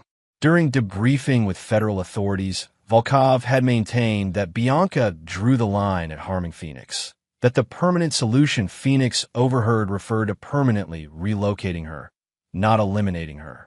But Phoenix had been adamant about what she heard, and Judge Whitfield had corroborated her account. It doesn't matter what she intended, Liam replied finally. What matters is what she was willing to risk. My daughter's life, her safety, her future. Understood, just passing along the message. After ending the call, Liam remained on the porch, watching wind ripple through the autumn-tinged trees surrounding the property. In the distance, a security team patrolled the perimeter. Dominic's men, rotating shifts to ensure nothing from their old life could follow them here. Volkov had disappeared into the shadowy depths of the Russian security apparatus. The official story claimed he died during interrogation, but Liam's contacts suggested a different truth, that Volkov now languished in a secret prison somewhere in the Ural Mountains, sharing his extensive knowledge of international criminal networks in exchange for continued existence. Either way, he was no longer a threat. Bianca was incarcerated in a medium-security federal facility in Arizona, as far from Portland as the system could place her. Her assets had been seized, her reputation destroyed. The glamorous socialite now wore prison khaki, her platinum hair growing out to its natural sandy brown, her manicured hands roughened by institutional labor. Justice had been served, swift and comprehensive. Yet Liam found no satisfaction in it. "Dad," Phoenix's voice came from the doorway. "Is everything okay?" Liam turned, forcing a smile. "Fine. Just work calls." She didn't believe him. That much was clear from her expression. But she nodded anyway, maintaining the polite fiction that had characterized their relationship since the night at the Cliffside house. "Judge Whitfield called while you were out here," she said. "Wanted to know if we're still coming for Thanksgiving. Do you want to go?" Phoenix considered the question with the same serious deliberation she applied to everything now. "Yes," she decided. "I like the Whitfields. And I don't want to hide forever." Something eased in Liam's chest. It was the first time Phoenix had expressed interest in expanding their carefully constructed bubble beyond necessary interactions with her new school and Liam's security team. "Then we'll go," he promised. "I'll have Dominic make the arrangements." Phoenix hesitated, then asked the question she'd been avoiding for weeks. "Has there been any word about Mom?" Liam studied his daughter. She deserved the truth, however painful. Sullivan called. Sentencing was today. 15 years. Phoenix absorbed this with no visible reaction beyond a slight tightening of her jaw. "Will they let her write to me?" "Not if you don't want her to. The restraining order prevents any contact. And if I wanted to hear from her?" Phoenix's voice was carefully controlled. Hypothetically, Liam felt something twist inside him, the protective instinct warring with respect for Phoenix's autonomy. After a long moment, he said, "That would be your decision. When you're 18. Relief and disappointment crossed Phoenix's face in equal measure. 4 years is a long time. It is, Liam agreed. But some wounds need time to heal before you can risk reopening them. Is that what you think I'd be doing? Reopening wounds? I think," Liam said carefully, "that your mother does not deserve your forgiveness. But whether you eventually offer it is not for me to decide." Phoenix studied him with eyes too old for her 14 years. "Will you ever forgive her?" "No." The word emerged without hesitation, absolute in its finality. Phoenix nodded, as though his answer confirmed something she had already known. "Because of what she did to you? Or what she planned for me?" "Both," Liam admitted, "but mostly the latter. I could have forgiven betrayal of our marriage. I cannot forgive someone who placed my child in danger." Phoenix considered this, then asked the question that had clearly been troubling her. What if she really didn't mean for me to be hurt? What if I misunderstood what I heard? Liam moved closer, placing his hands on Phoenix's shoulders. "Listen to me. You know what you heard. Judge Whitfield confirmed it. Your mother and Cordelia were discussing a permanent solution to the Phoenix problem. But what if?" "No what ifs," Liam said firmly. "Trust yourself, Phoenix. Trust your instincts. They saved your life that night at Cordelia's." Phoenix sighed, leaning briefly against her father's chest. Everything used to be so clear. Good and bad. Right and wrong. Now it's all murky. "That's part of growing up," Liam told her, though in truth, his own moral compass had never wavered. Betrayal was betrayal. Threats against family were unforgivable. The world might be filled with gray areas, but not in this. Never in this. Phoenix straightened, composing herself.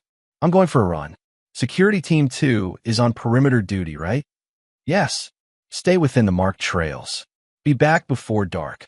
With a nod, Phoenix retreated to change into athletic wear. Liam watched her go, pride mingling with concern. She was adapting, surviving, but the scars remained, visible in small moments of hypervigilance. in the way she checked exits in every room, in her insistence on learning self-defense from Dominic's security specialists. His phone vibrated again, this time with a message from an encrypted channel few people knew existed. Package delivered at arranged coordinates. Surveillance as requested continues. Subject remains in isolation. Weekly reports to follow. Liam deleted the message immediately. Some operations remained active, even as he built this new civilian life with Phoenix. Contingencies within contingencies. Because despite the official reports, despite the assurances from Sullivan and other authorities, Liam knew the truth about dangerous men like Volkov. They had resources, connections, patience. 10 years, 15 years. Time meant nothing to men accustomed to planning in decades. The FSB might have Volkov now, but bureaucracies changed. Priorities shifted. Prisoners escaped or were exchanged. And so Liam maintained his own surveillance, his own network of watchers, eyes that would alert him long before any threat materialized.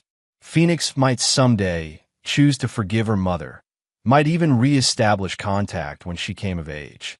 That was her right, her decision to make. But Liam would never drop his guard, never trust that justice alone would protect what was his. As Phoenix emerged in running clothes, waving before disappearing down the wooded trail that circled their property, Liam touched the concealed weapon at the small of his back, a habit so ingrained he performed it unconsciously multiple times daily. Some men found peace through forgiveness, through faith in systems designed to protect the innocent and punish the guilty. Liam had seen too much of the world's darker truths to share that optimism. His peace came from vigilance, from preparation, from the absolute certainty that should threats from their past ever re-emerge, Phantom would be waiting, ready to hunt once more. Chapter 9. Ashes and Steel. 3 years passed. Phoenix Hargrove, now 17 and graduating early from Portland's elite Westridge Academy, adjusted her mortarboard in the mirror of her father's study. Her reflection showed a young woman caught between worlds, still girlish in the curve of her cheek, but with eyes that had witnessed more darkness than most adults. Behind her, Liam entered silently, a habit he had never managed to break despite 3 years of peaceful routine. He wore his civilian expression, the one carefully crafted to hide the constant calculations, the perpetual threat assessment that still occupied the back of his mind. Perfect, he said, admiring her graduation regalia. Valedictorian suits you. Phoenix smiled, a genuine expression that had become more frequent lately. I still can't believe MIT accepted me for fall admission. I can. You've earned it. Liam straightened her honor cords. Your speech ready? Memorized. Though public speaking isn't exactly my forte. You'll be magnificent. Liam checked his watch. The Whitfields should be arriving soon. Miriam was particularly insistent about taking pre-ceremony photos. Phoenix nodded, turning back to the mirror for a final adjustment. As she did, her gaze caught on a small silver frame partially hidden behind books on the shelf, one of the few photographs Liam had kept from their previous life. Phoenix as a child of 7, astride a pony, beaming with delight. Beside her stood Bianca, equally radiant, one hand protectively on her daughter's leg. Liam followed her gaze. We can put those away if you prefer. No, Phoenix said quickly. I like having them. Reminders of before. Before everything fractured. Before they discovered the lies that had underpinned their family. Before Phoenix had to rebuild her understanding of her mother, separating the woman who had loved her from the woman who had betrayed her. Liam nodded, though his expression tightened imperceptibly. 3 years of therapy had helped Phoenix process the trauma, but Liam's wounds remained raw, not from Bianca's betrayal of their marriage, but from her willingness to risk Phoenix in her desperate bid for freedom. I got another letter, Phoenix said carefully, watching her father's reflection. From Mom. Liam's expression didn't change. And I'm thinking about reading it this time. Phoenix turned to face him directly. I'll be 18 in 4 months. We had an agreement. We did, Liam acknowledged. When you turn 18, you can decide whether to have contact with her. The choice will be entirely yours. But you still think it's a mistake. It wasn't a question, but Liam answered anyway. Yes, I think reopening that connection only invites pain back into your life. I think she forfeited any right to know you when she conspired with Volkov. Phoenix sighed. It's been over 3 years, Dad. She served her time, been a model prisoner, according to Sullivan. People change. Maybe she has. Perhaps. Liam's tone made it clear how unlikely he found this possibility. But as you said, you'll be 18 soon. The decision will be yours. The doorbell rang, saving them from further discussion. Liam's security system had already identified the Whitfield's vehicle passing through the outer checkpoint, but he checked the camera feed on his phone regardless. Another habit he couldn't break. That's them, he confirmed. Shall we? The graduation ceremony proceeded exactly as planned. Phoenix delivered her valedictorian address flawlessly, received her diploma to thunderous applause, and posed for countless photographs with the Whitfields, who had become surrogate grandparents over the past 3 years. Throughout the celebrations, Liam maintained his public persona: proud father, successful businessman, attentive host. Only those who knew him intimately, essentially Phoenix and Dominic, who attended as family despite his official role as head of security, would notice the hypervigilance behind his smiles. Every entrance and exit mentally mapped. Every unfamiliar face assessed for potential threat. Regular check-ins with the security team monitoring the perimeter. Old habits. Necessary ones. The after-ceremony reception at their home was small but elegant. Phoenix's closest friends, the Whitfields, key faculty from Westridge Academy. As twilight descended, guests began to depart, leaving behind the comfortable silence of family.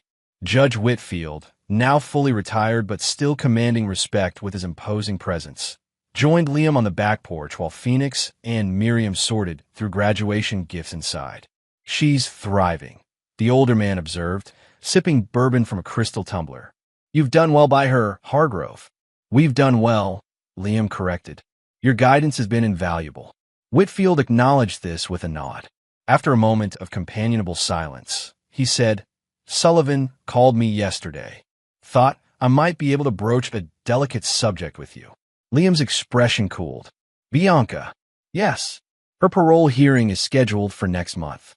With good behavior credits and overcrowding considerations, there's a strong possibility she'll be released. Though Liam had been expecting this, had planned for it extensively, the confirmation still sent a chill through him. The restraining order remains in effect, he said flatly. It does. But Phoenix will be 18 soon. Sullivan wanted me to prepare you for the possibility that Bianca might attempt contact once she's out. Even with the order in place, determined individuals find ways. I'm aware. Liam's tone betrayed nothing of the elaborate contingencies he had developed for precisely this scenario. Phoenix mentioned receiving another letter. She's considering reading it when she turns 18. Whitfield studied him. And how do you feel about that? It doesn't matter how I feel. It's her decision. Bullshit, Whitfield said bluntly. Of course it matters. You're her father. Your opinion carries weight, whether you acknowledge it or not. Liam sighed, relenting slightly. I think it's a mistake. But Phoenix needs to make her own choices about this. I can't protect her from everything forever. No, Whitfield agreed. But you can prepare her. He hesitated, then added. There's something else Sullivan mentioned. Something you should know. Liam tensed. What? Bianca has been in contact with a journalist. Someone writing an expose on miscarriages of justice in the federal system. She's apparently claiming she was coerced into her plea, that the evidence against her was manufactured. Cold fury washed through Liam. By whom? By you.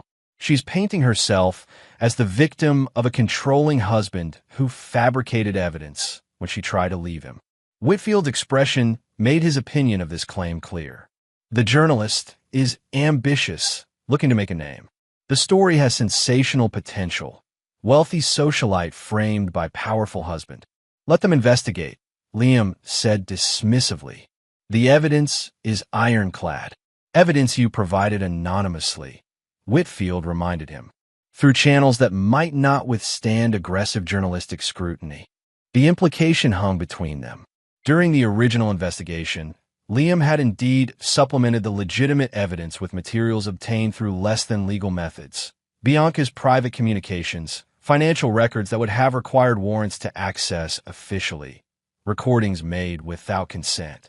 Crucial pieces that had secured her conviction but might taint the entire case if their provenance were exposed. "I'll handle it," Liam said finally. Whitfield studied him. "Legally, I hope." "Of course." Liam's smile didn't reach his eyes. "I'm a civilian now, remember?" The older man sighed. "Hargrove, I've known you for 3 years. I respect you, but we both know there's more to you than successful businessman and devoted father." He gestured to the property around them. Peaceful, seemingly ordinary, yet subtly fortified in ways only a trained eye would notice. Normal people don't live like this. They don't maintain private security teams or background check every person their daughter interacts with. After what happened with Bianca and Volkov, I have reasons for caution. Caution, yes. This goes beyond caution. Whitfield leaned forward. I was a judge for 30 years before that, a prosecutor.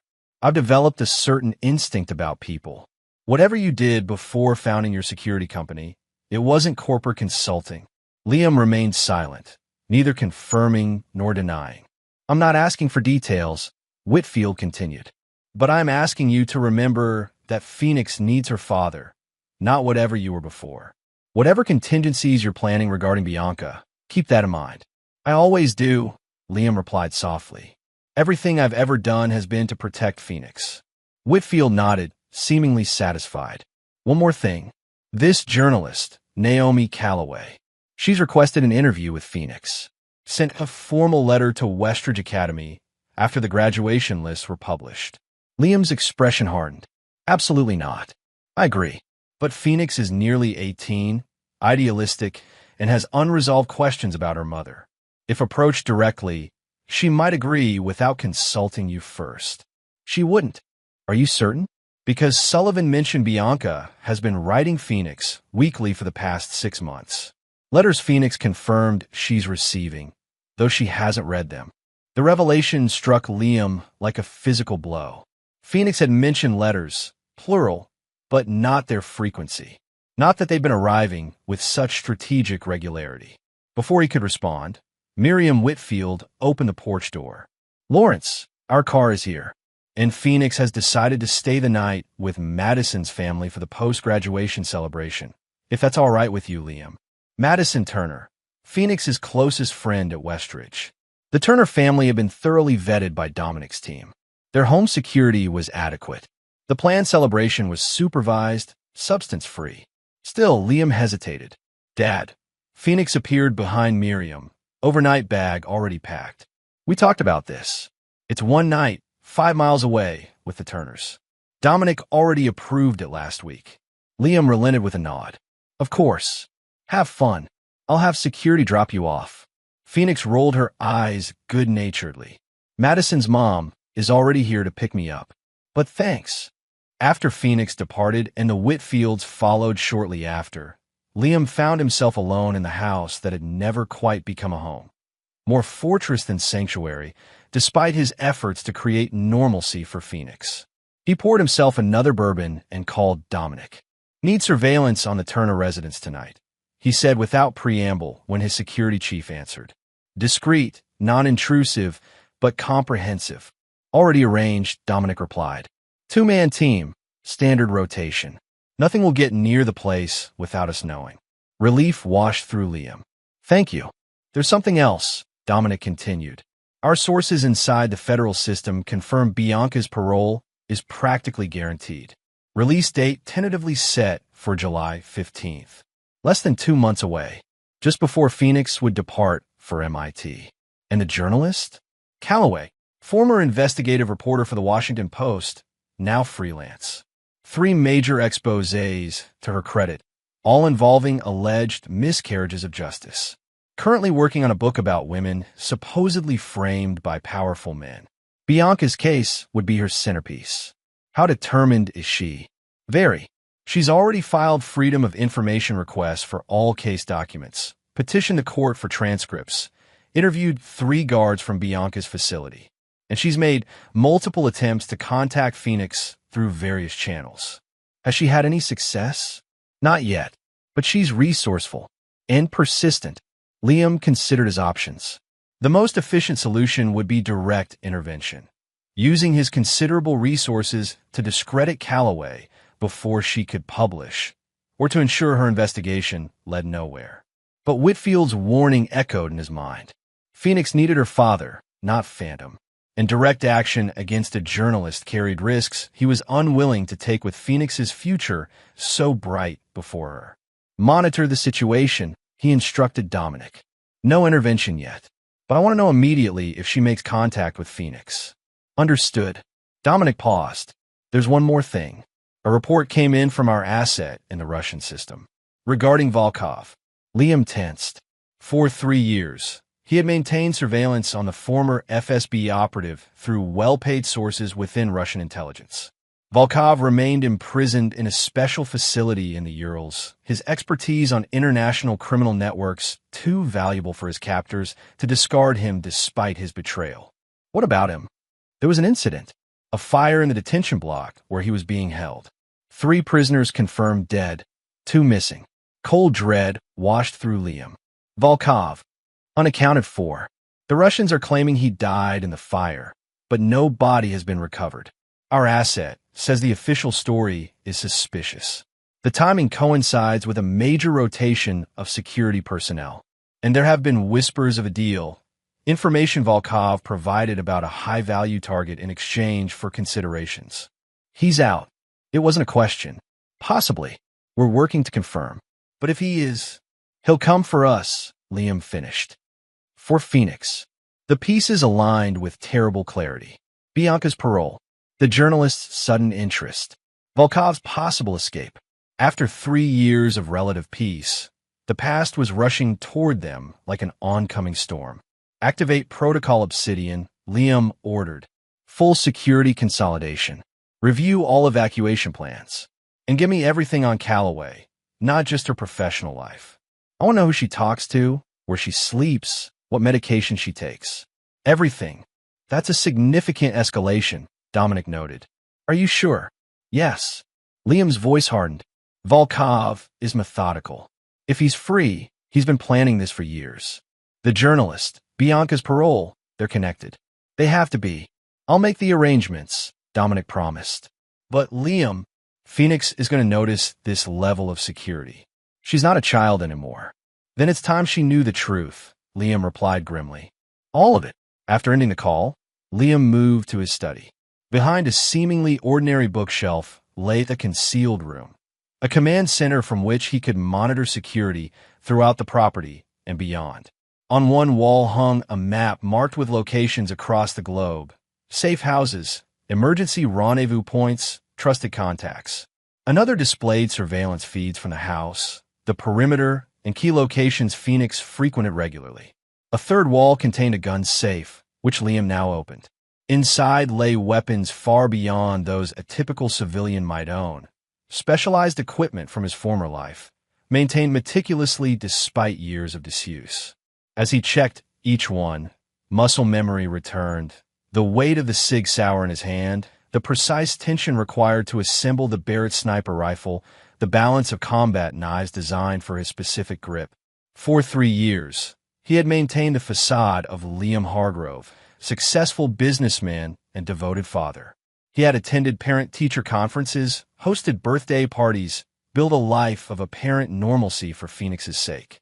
But beneath that carefully constructed exterior, Phantom had remained, vigilant, prepared, waiting. Now, it was time for Phantom to hunt once more. 3 days later, Phoenix returned from a study session to find the house transformed. Security personnel patrolled openly rather than maintaining their usual discreet distance. New cameras had been installed. The windows, once offering panoramic views of the surrounding forest, now displayed only opaque glass. "Dad," she called out, dropping her backpack in the hallway. "What's going on?" Liam emerged from his study, expression grim. "We need to talk." In the kitchen, Phoenix listened silently as Liam explained the situation. Bianca's impending parole, the journalist's investigation, and most critically, Volkov's possible escape. "I don't understand," she said finally. "It's been 3 years. Why would he come after us now?"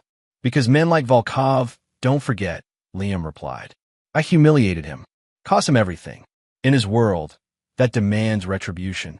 Phoenix studied her father, seeing something shift in his demeanor, a hardness emerging from behind the parental facade she'd grown accustomed to. There's more, isn't there? She asked quietly. Something you haven't told me. Liam hesitated, then nodded. It's time you knew the truth about me, about who I was before Typhon Security. For the next hour, Liam revealed the past he'd kept hidden, not just from Phoenix, but from everyone except those who had served with him. His recruitment into a specialized military unit that officially didn't exist. Missions in countries where American forces weren't supposed to operate. The skills that had earned him the code name Phantom. So, when Mom betrayed us, Phoenix said slowly, she had no idea who she was really dealing with. No, Liam confirmed. She saw only what I wanted her to see. Successful businessman, devoted husband. The rest remained hidden. And now you think Volkov is coming for revenge? I don't think. I know. Liam's voice hardened. The journalist, your mother's parole, they're connected. Volkov is methodical. He's been planning this for years. Phoenix absorbed this, her analytical mind processing implications. What's your plan? You leave for MIT in 6 weeks. Until then, maximum security. No unnecessary outings. Then, once you're safely away, you're going to hunt him, Phoenix finished. Not a question. Yes. Phoenix nodded, surprisingly calm. I'm not running, Dad. Not from him. Not from Mom. Not from any of it. This isn't negotiable, Phoenix. I'm 17, not 7. In 4 months, I'll be legally an adult. She met his gaze directly. Besides, if he's as dangerous as you say, separating us just makes us easier targets. Before Liam could respond, his secure phone vibrated with an incoming message from Dominic. Calloway made contact. Intercepted at Turner residence 20 minutes ago. Phoenix wasn't present. Journalist detained by team. Liam's expression darkened. The journalist tried to approach you at Madison's house. My security team has her. Your security team detained a journalist? Phoenix's eyes widened. Dad, that's kidnapping. It's protection, Liam corrected. She's working with Volkov, whether she knows it or not. Phoenix stood abruptly. Take me to her. Absolutely not. Either take me to her, or I'm calling Judge Whitfield right now. Phoenix's voice was steel. This isn't how we handle things. Not in our new life. The standoff lasted several seconds before Liam relented. Fine, but you follow my lead. And if I say we leave immediately. 20 minutes later, they arrived at a nondescript warehouse on Typhon Security's private compound. Inside, Naomi Calloway, a sharp-featured woman in her 40s with prematurely gray hair, sat handcuffed to a metal chair, expression defiant despite her circumstances. Mr. Hargrove, she greeted coldly. Finally decided to show your face? Liam ignored her, conferring quietly with Dominic, while Phoenix studied the journalist with undisguised curiosity. Do you know who I am? Phoenix asked finally. Calloway's expression softened slightly. Phoenix Hargrove, valedictorian, MIT-bound, and the daughter of a woman I believe was framed for a crime she didn't commit. My mother conspired with Russell Volkov to rob my father and kidnap me, Phoenix stated flatly. I witnessed their plans myself. Did you? Or did you witness something your father interpreted for you? Calloway leaned forward as much as her restraints allowed. Your mother has been writing to you. Have you read her letters? No. Why not? Phoenix hesitated. Because my father believed it would be harmful for me. And you always do what Daddy says. Mockery tinted Calloway's voice. No, Phoenix replied calmly. I make my own decisions, but I trust his judgment when it comes to my safety, even when that judgment includes kidnapping journalists. That, Phoenix acknowledged, was a mistake. She turned to Liam. We need to release her. Now. Liam's expression remained impassive. Not until we determine her connection to Volkov. There is no connection. Calloway protested. I'm investigating a potential miscarriage of justice. That's my job. A convenient coincidence that you began this investigation just as Volkov escaped Russian custody. Liam countered. Confusion flickered across Calloway's face. Who the hell is Volkov? The reaction seemed genuine, even to Liam's trained eye. Either Calloway was exceptionally skilled at deception, or she truly was unaware of Volkov's escape. "Dad," Phoenix said quietly, "I don't think she knows." Before Liam could respond, his phone vibrated again. The message from Dominic was concise and chilling. "Breach at Turner residence. Madison and parents safe, but evidence of professional entry. Target was Phoenix's room. We need to go. Now." Liam's tone left no room for argument. To Dominic, he added, "Release her, but maintain surveillance." As they sped back toward their home, Liam explained the situation. "They targeted Madison's house, specifically your guest room. They're looking for you."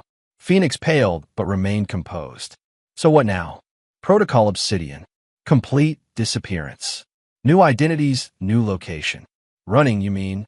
"Strategic retreat," Liam corrected, "until we can neutralize the threat." Phoenix fell silent, staring out the window at the darkening sky. Finally, she asked, "What if I want to read Mom's letters first, before we disappear?" The request caught Liam off guard.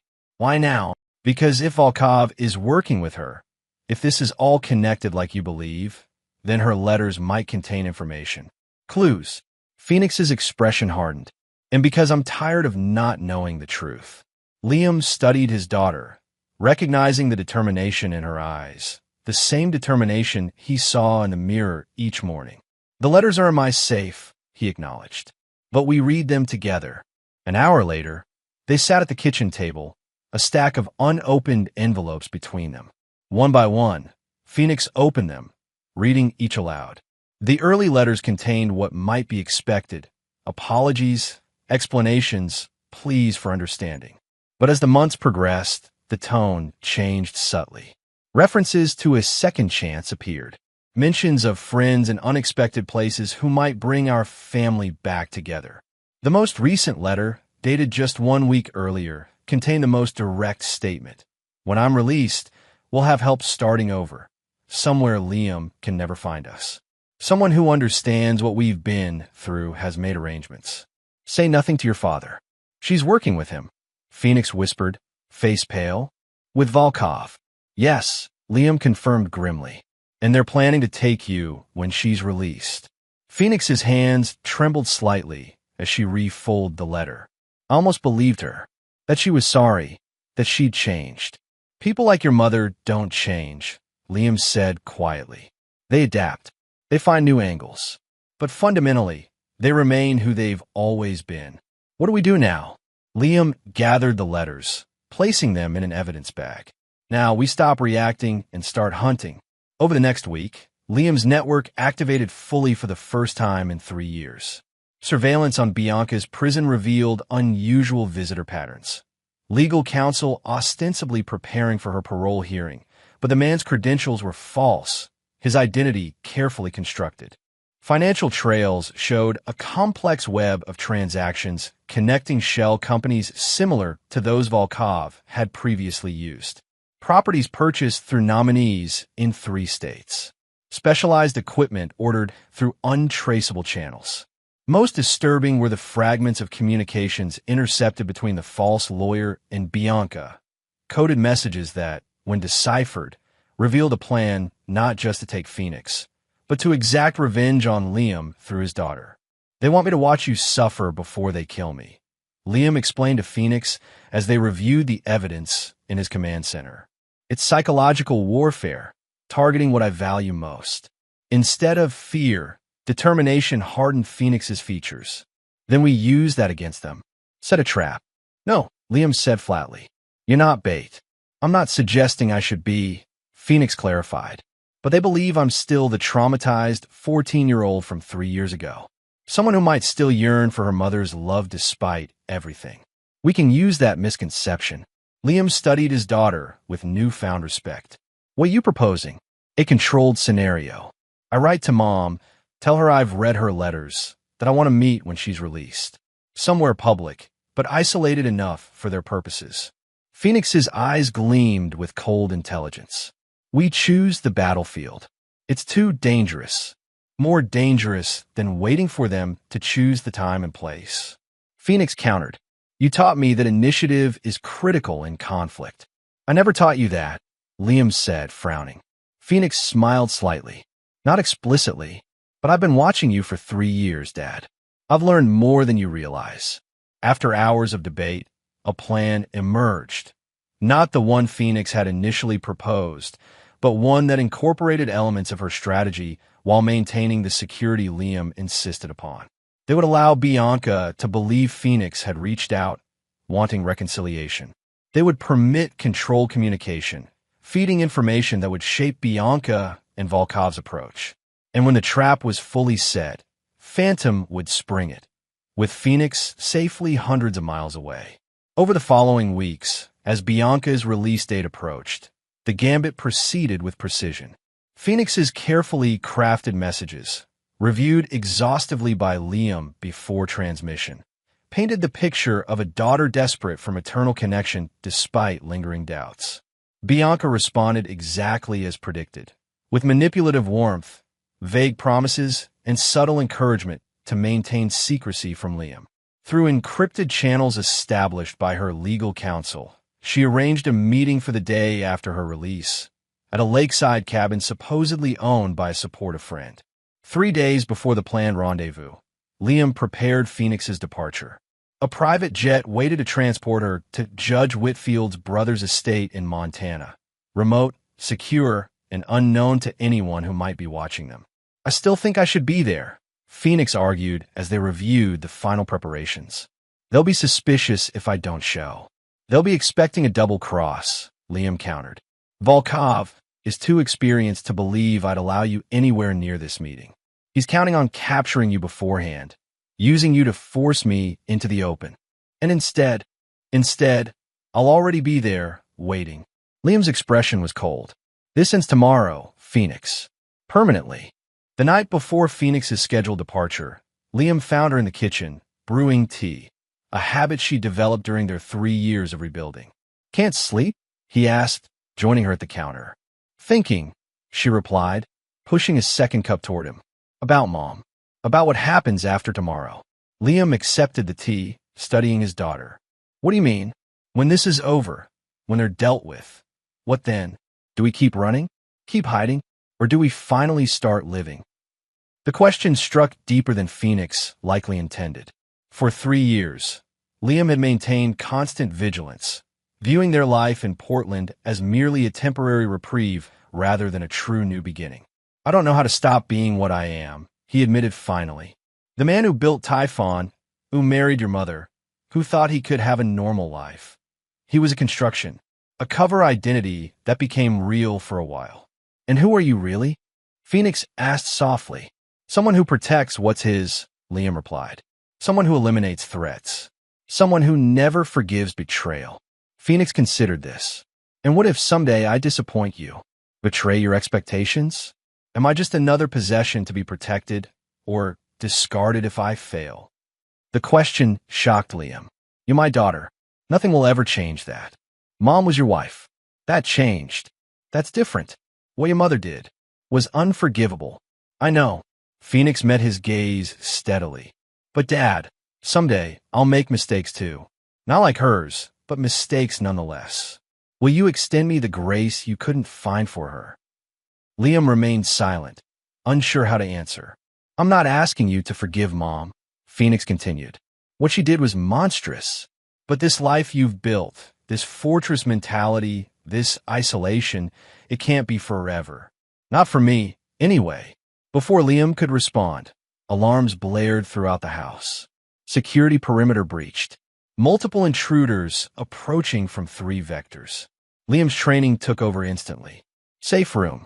Now, they moved with practiced efficiency through the house toward the reinforced chamber hidden behind Liam's study. Through his tactical earpiece, Liam received updates from the security team. 6 intruders, professionally equipped, moving with military precision toward the house. Volkov had moved up his timetable.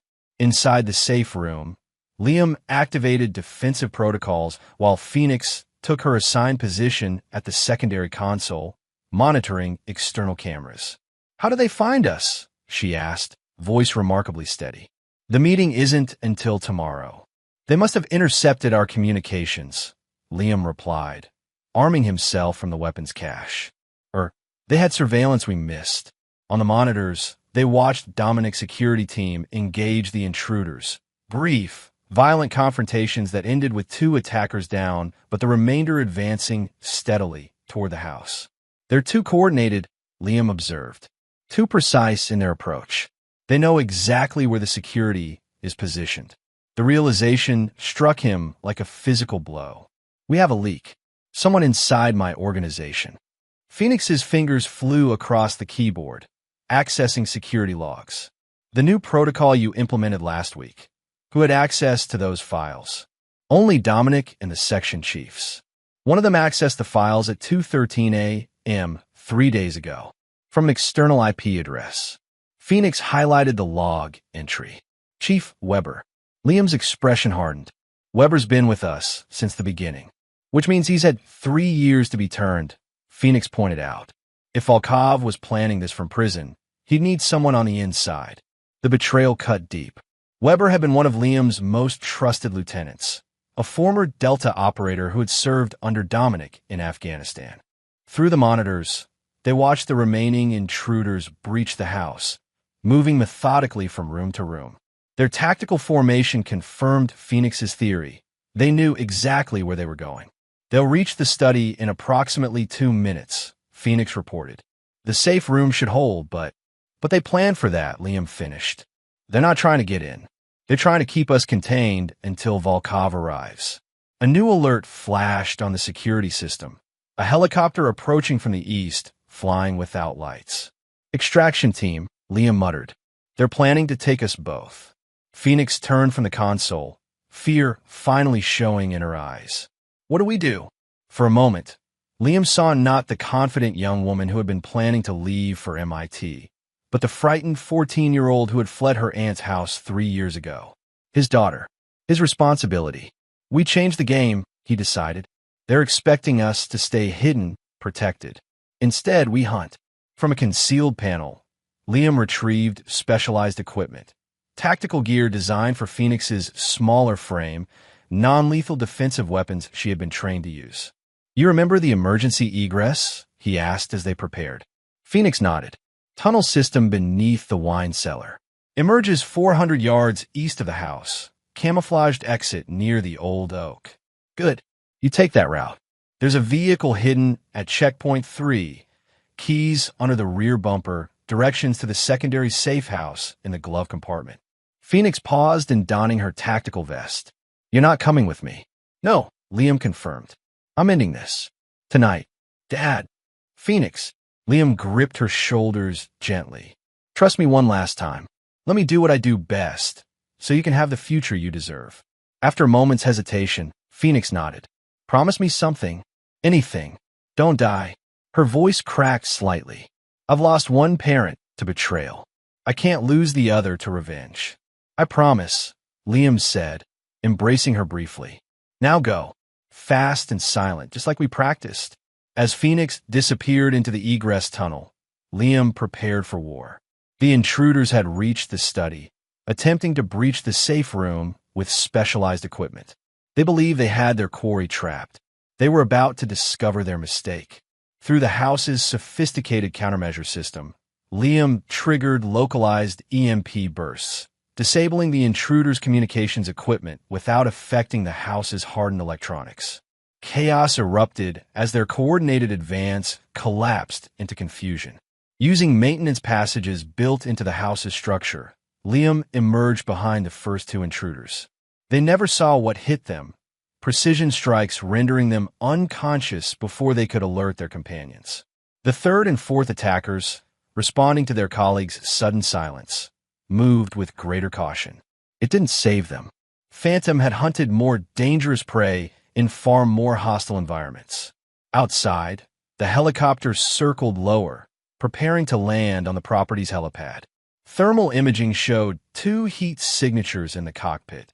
The pilot, and based on the distinctive profile, Volkov himself. Exactly as Liam had anticipated. The former FSB operative wouldn't trust this operation to subordinates. Now when revenge was so close at hand.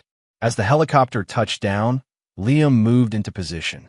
The house's exterior lights suddenly blazed to life, blinding anyone using night vision equipment. In that moment of disorientation, Liam struck. The pilot went down first, a tranquilizer dart ensuring he wouldn't be taking off again. Volkov, however, reacted with the speed of a man who had survived countless attempts on his life. He dove for cover behind the helicopter's landing strut, weapon already drawn. "Hargrove," he called out. "I know you're there. Where's your precious daughter?" Liam remained silent, circling to a better position. "No matter," Volkov continued. "Bianca is already waiting for her. Mother-daughter reunion. Isn't that touching?" The taunt confirmed Liam's suspicions. Bianca had been released early, part of Volkov's accelerated timetable. "Your security chief Weber was quite helpful," Volkov added. "Amazing what men will do when their gambling debts reach certain levels. He provided everything: house layouts, security protocols, even your emergency evacuation plans." Still, Liam made no response, continuing his silent approach. 3 years in a Russian prison, Hargrove. 3 years of planning this moment. Volkov's voice hardened. "Your daughter will watch you die, just as you forced me to watch everything I built crumble. Then she'll go with her mother, whether she wants to or not." Liam had heard enough.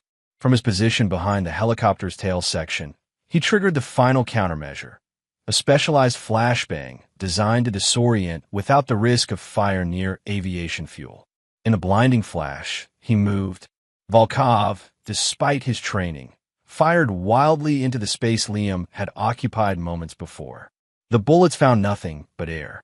Their final confrontation was brutally efficient. Volkov was skilled, one of the best Liam had ever faced, but he was operating on rage and revenge.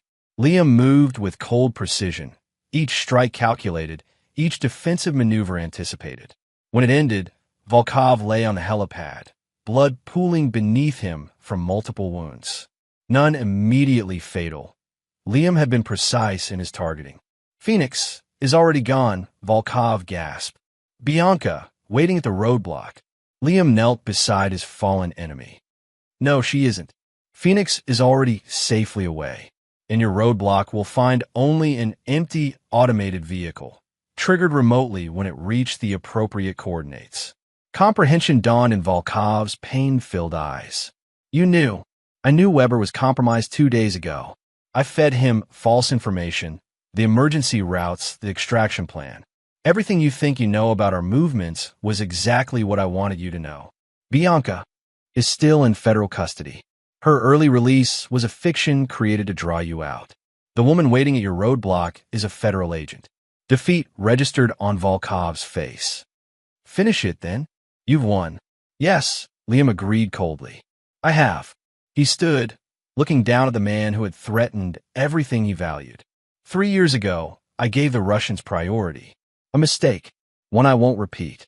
Understanding and fear flashed in Volkov's eyes. "Hargrove, wait." "No more waiting," Liam replied. "No more threats to my family. No more Volkov." The shot echoed across the property, precise, final.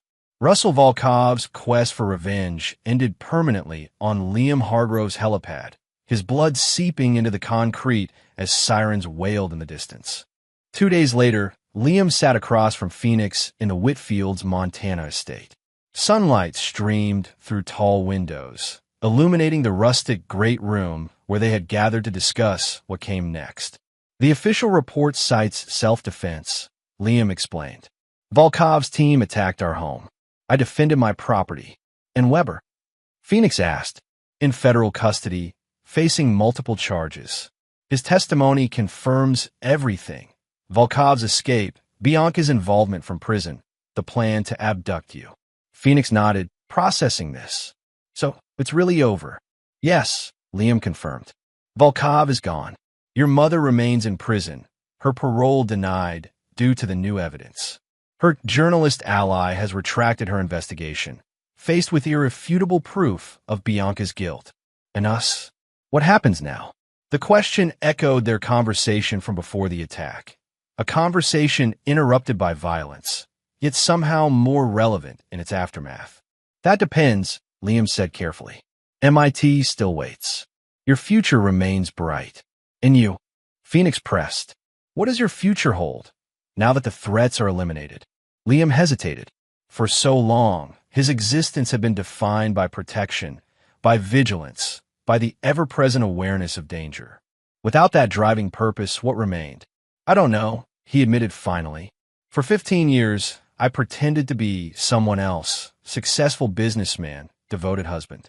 Then for 3 more, I was your protector, focused entirely on keeping you safe.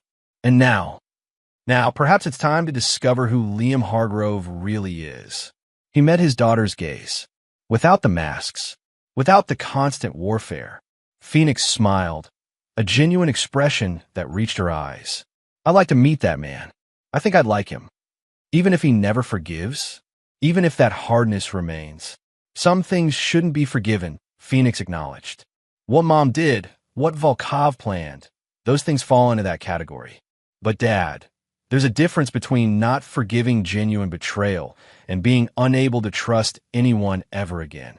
Liam considered this, turning the concept over in his mind like an unfamiliar weapon. MIT has an excellent psychology department, Phoenix added with a hint of her old humor. Maybe I'll minor in it. Help you figure it out. For the first time in years, perhaps for the first time since Phoenix was born, Liam laughed without reservation. The sound surprised them both. I'd like that, he said finally. A new mission, a new purpose. Outside, summer sunlight bathed the Montana landscape in golden hues. Birds called from ancient trees. The world continued its turning, oblivious to the personal apocalypses and rebirths of those who walked its surface. In that peaceful moment, Liam allowed himself to glimpse a future different from the one he had envisioned. Not constant warfare, not perpetual vigilance, but something approaching normal life. Not forgetting the threats that had shaped him, not forgiving those who had betrayed him, but perhaps finding a middle path.